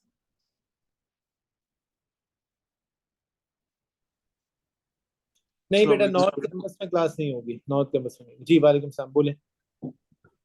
Sir ये बता दें कि एक एक करके, एक एक करके। सर काइंडली ये बता दें, जॉब जो जॉब कर रहे हैं उन वो कैसे मैनेज करें। यार मेरे पास, मैं भी जॉब कर रहा हूँ, दूसरी बात ये कि और भी बहुत सारे ऐसे बच्चे होंगे जो इस वक्त जॉब वाले हैं। तो यहाँ पर एसबीएल में आते ही ज्यादातर जॉब वाले बच्चे हैं, तो इट्स ओके, आप आराम से मैनेज कर लोगे, कोई प्रॉब्लम नहीं है, कोई इशू नहीं है, आराम से हो जाएगा बेटा। जी, और कोई क्वेश्चन? हेलो सर, आवाज आ रही है? जी जी, आ रही है। सर जैसे कि आपको पता है कि सबका रिजल्ट जो है वो पेंडिंग है, तो अगर पुराना बच्चा किसी का पेपर हाँ, होता है तो ये चले हमारी ये, डिसीजन मेकिंग पे इम्पैक्ट करता है कि हम इसको एसबीएफ को कंटिन्यू करें उस सूरत में, या फिर इसको फ्रीज करा देना चाहिए। तो देखें, ये मैं बहुत जो मैं है ना, अगर अगर आपकी जगह मैं अगर आपकी जगह होता हूँ ना, यानी for example if I am a student, what I would have done, मैं ये सोचता हूँ कि यार अगर मेरा कोई एग्जाम स्किल्स का है तो फिर तो ऑटोमेटिकली फ्रीज कराना हो। लेकिन अगर मैं फुल टाइम स्टूडेंट हूँ और मैंने एक एग्जाम पिछली मर्तबा दिया and I was able to flunk that exam, ये भी मेरी कैपेबिलिटी है कि मैंने काम किया, I was able to flunk that exam in 40+ marks, so I would have taken a decision or a risk of going for two exams. Again, ये आपके ऊपर डिपेंड करता है कि if you want to do it or not. अगर मैं 40+ में fail करता हूँ तो मैं जो है वो चाहूंगा कि मैं दो एग्जाम एक साथ दूं। अदरवाइज देखें, मुझे हमेशा से नए पेपर पढ़ने में मोटिवेशन आती है, मुझे क्या सबके साथ यही होता है। तो आपकी डिस्क्रिप्शन पे है, अगर आपको लगता है कि आपके पुराने पेपर की इनफ तैयारी थी और आपको पुराना ही पढ़ना चाहिए तो आप फ्रीज करवा सकते हैं। अगर आपको लगता है नहीं यार मुझे एसबीएल ज्यादा सूटेबल लग रहा है, मैं इसको निकालूंगा, मोटिवेशन आएगी, फिर पुराने पे जाऊंगा क्योंकि पुराने की क्लासेस तो मुझे दोबारा लेनी है या पुराने पे मुझे दोबारा मेहनत करनी ही करनी है, तो ठीक है, आप नया ले लें और आप पुराने को दोबारा से उसको रिजॉल्व करें। तो it's up to you, whatever you feel like doing. मैं इसके ऊपर आपसे कोई खास जब तक रिजल्ट नहीं आता, let's think positive, let's be positive कि सब अच्छा ही हो, ठीक है। रिजल्ट आएगा तो फिर भी डिसाइड कर, अल्लाह ना करे कुछ बुरा भी हो सकता है। जी, और कोई सवाल किसी का? काइंडली सब बच्चे जो है ना वो मुझे व्हाट्सएप जरूर कर दीजिएगा ताकि मैं आपको ऐड कर दूं। किसी का कोई और सवाल है तो प्लीज मुझसे पूछे, मुझे बताए। एसबीएल का स्टडी अब पढ़ने के वाले से अच्छा है, बेहतर है, उसमें से काफी सारी रिसोर्सेज आप निकाल सकते हैं। बट एसबीएल की ज्यादातर रिसोर्सेज जो स्टडी अप की भी होंगी ना, वो भी मैं ही आपको डाउनलोड करके प्रोवाइड कर रहा हूँ, तो डोंट वरी, उसमें कुछ मॉक एग्जाम है जो हम कर सकते हैं। हाँ, एक चीज और, ये ना हर अटेम्प्ट में कुछ टेक्निकल आर्टिकल्स भी लॉन्च करता है पेपर में, हर अटेम्प्ट में पेपर से पहले। तो वो टेक्निकल आर्टिकल रेलेवेंट होंगे वो मैं आपको दूँ, वो भी मैं आपको प्रोवाइड करूंगा, वो हम क्लास के दरमियान ही पढ़ेंगे। मैं आपको बताऊंगा कि आज टेक्निकल आर्टिकल की क्लास है and we are going to talk about those technical. अभी नहीं, अभी तो जो मैं आपको दूंगा वो पढ़ना स्टार्ट करें, अभी आप अपनी तरफ से कुछ भी ना पढ़ें। जी, और कोई सवाल है किसी का Sir, भी? जी बेटा। there may be online students as well as those students who will be availing the recorded lectures as well. So, is there any study plan to follow that as per your guidance to be बेटा मैं prepared? Study plan जो Study है plan. वो normally मैं आपको जो जिस pattern पे मैं पढ़ा रहा होता हूँ ना उसके मैं आपको हैंडआउट्स देता हूँ। तो वो जो हैंडआउट्स होंगे ना, यानी all my lectures are in according with the study plan, वो पूरे लेक्चर्स जो जितने बने हुए लेक्चर्स है ना, जितने रिकॉर्डेड लेक्चर वो सारे एक स्टडी प्लान के अकॉर्डिंग ही बने हुए। तो जैसे ही आप कम्युनिकेट करो, फॉर एग्जाम्पल अगर आप कोई रिकॉर्डेड लेक्चर पे जाता है और वो सिर्फ रिकॉर्डिंग देखना चाह रहा है, वो सिर्फ रिकॉर्डेड लेक्चर पे जाना चाह रहा है, तो you can let me know, तो मैं आपको एक स्टडी प्लान डिवाइस करके दे सकता हूँ कि हाँ जी ये आपका प्लान है और आप सिर्फ इस रिकॉर्डिंग को देखें, इस एरिया को कवर कर ले, इसके बाद ये लेक्चर आएगा तो आपका काम हो जाएगा पूरा। तो आप चाहें तो आप उसके लिए मुझे अलग से अप्रोच कर सकते हैं, I can provide you with this study plan. ठीक है जी। Thank you. Which mindset to start the exam, which mindset to start the exam to achieve higher marks? बस मेहनत करनी है आपने। माइंडसेट आपका ये होना चाहिए कि पेपर पास हो जाए और पेपर में आपकी पोजीशन आ जाए तो ज्यादा अच्छा है, बट माइंडसेट ये होना चाहिए कि पढ़ना है। पढ़ने वाले माइंडसेट के साथ पेपर शुरू करें तो पेपर पास हो जाए। तो only mindset that you need to have right now is to study. ठीक है। अच्छा, सिलेबस कब तक कंप्लीट होगा? सर क्या आप पेपर से एक महीना पहले सिलेबस कंप्लीट कर सकते हैं? बेटा मैं जिन नहीं हूं, मैं नहीं कर सकता। पेपर से तकरीबन प्री सीन वगैरह मिलाकर, वर्कशॉप वगैरह मिलाकर, पेपर से आपके तकरीबन तकरीबन 5 दिन पहले आपका सिलेबस कंप्लीट होगा। अब ये बात सच है जो बात है। अब आप बोले क्यों? अच्छा, इसमें सारा प्रैक्टिस भी होगी, मतलब ऐसा नहीं है कि आप प्रैक्टिस नहीं करेंगे। आप मेरे साथ, भाई इसका सिलेबस है ही इतना इंटेंसिव, मैं क्या करूं, मैं कैसे कवर कराऊं? अगर मैं थ्योरी की 7 क्लासेस लगा दूं हफ्ते में, तो आप यकीन माने लाशें निकलेगी आपके यहाँ से, नहीं कर पाओगे। एक बच्चा कहता है सर आप क्लासेस बढ़ा दो, मैं बढ़ा देता हूँ, मैं तो शाम में फारिग होता हूँ, आ जाओ बढ़ा दूंगा तो मैं क्लास। लेकिन मुझे बताओ, लाशें निकल रही होंगी अगर मैं एक एक दिन में 4 4 टॉपिक कवर करा रहा हूँ, और एक हफ्ते में आपके दो दो चैप्टर कंप्लीट हो रहे हैं, स्ट्रैटेजी भी हो गया, लीडरशिप भी हो गया, आप मिक्स प्लेट बन के घूम रहे होंगे, ना लीडरशिप समझ आ रहा होगा ना स्ट्रैटेजी। तो ये काम, ये चीज जो मैं कर रहा हूँ ना, ये प्रूवन है, ये आप पे पहले भी नहीं है, ये जमाना हो गया करते। तो आपके पास भी ये ऑप्शन है, मेरे पास भी है कि मैं चाहूँ तो बढ़ा दूं, but I don't think so कि उसको बढ़ाने का कोई फायदा है। प्लस जैसे चीजें चलेंगी, देखिए आपको एसबीएल ऐसा लगेगा कि साथ साथ हो गए, आपको एक्स्ट्रा टाइम देने की, कुछ याद तो करना ही नहीं है ना, कुछ स्टैंडर्ड की रिवीजन तो है ही नहीं इसके अंदर, आपने तो बस अंग्रेजी के स्किल यहाँ पे पॉलिश करने मेरे साथ, और कुछ भी। क्लियर होती है बात जी? और कोई सवाल है इससे पहले आप लोग रोजे से जो है ना बात पहुंचे और आपके घर वाले मुझे बातें सुनाए? बताएं प्लीज, कोई सवाल है तो, वरना मैं ऑफ करूँ? ऑफ करते हैं, ठीक है बेटा, यहाँ तक रखते हैं हम आज की क्लास को। सारे बच्चे मुझे व्हाट्सएप पे जरूर मैसेज भेज दीजिएगा ताकि मैं आपको ऐड कर सकूं, अदरवाइज आप सर ऐड नेक्स्ट क्लास कब होगी? नेक्स्ट क्लास होगी बेटा वेडनेसडे वाले पे, नेक्स्ट वेडनेसडे। ठीक है जी, चले यहाँ तक रखते हैं, इंशाल्लाह नेक्स्ट क्लास में मुलाकात करते हैं। आखिर दवाना अल्हम्दुलिल्लाह।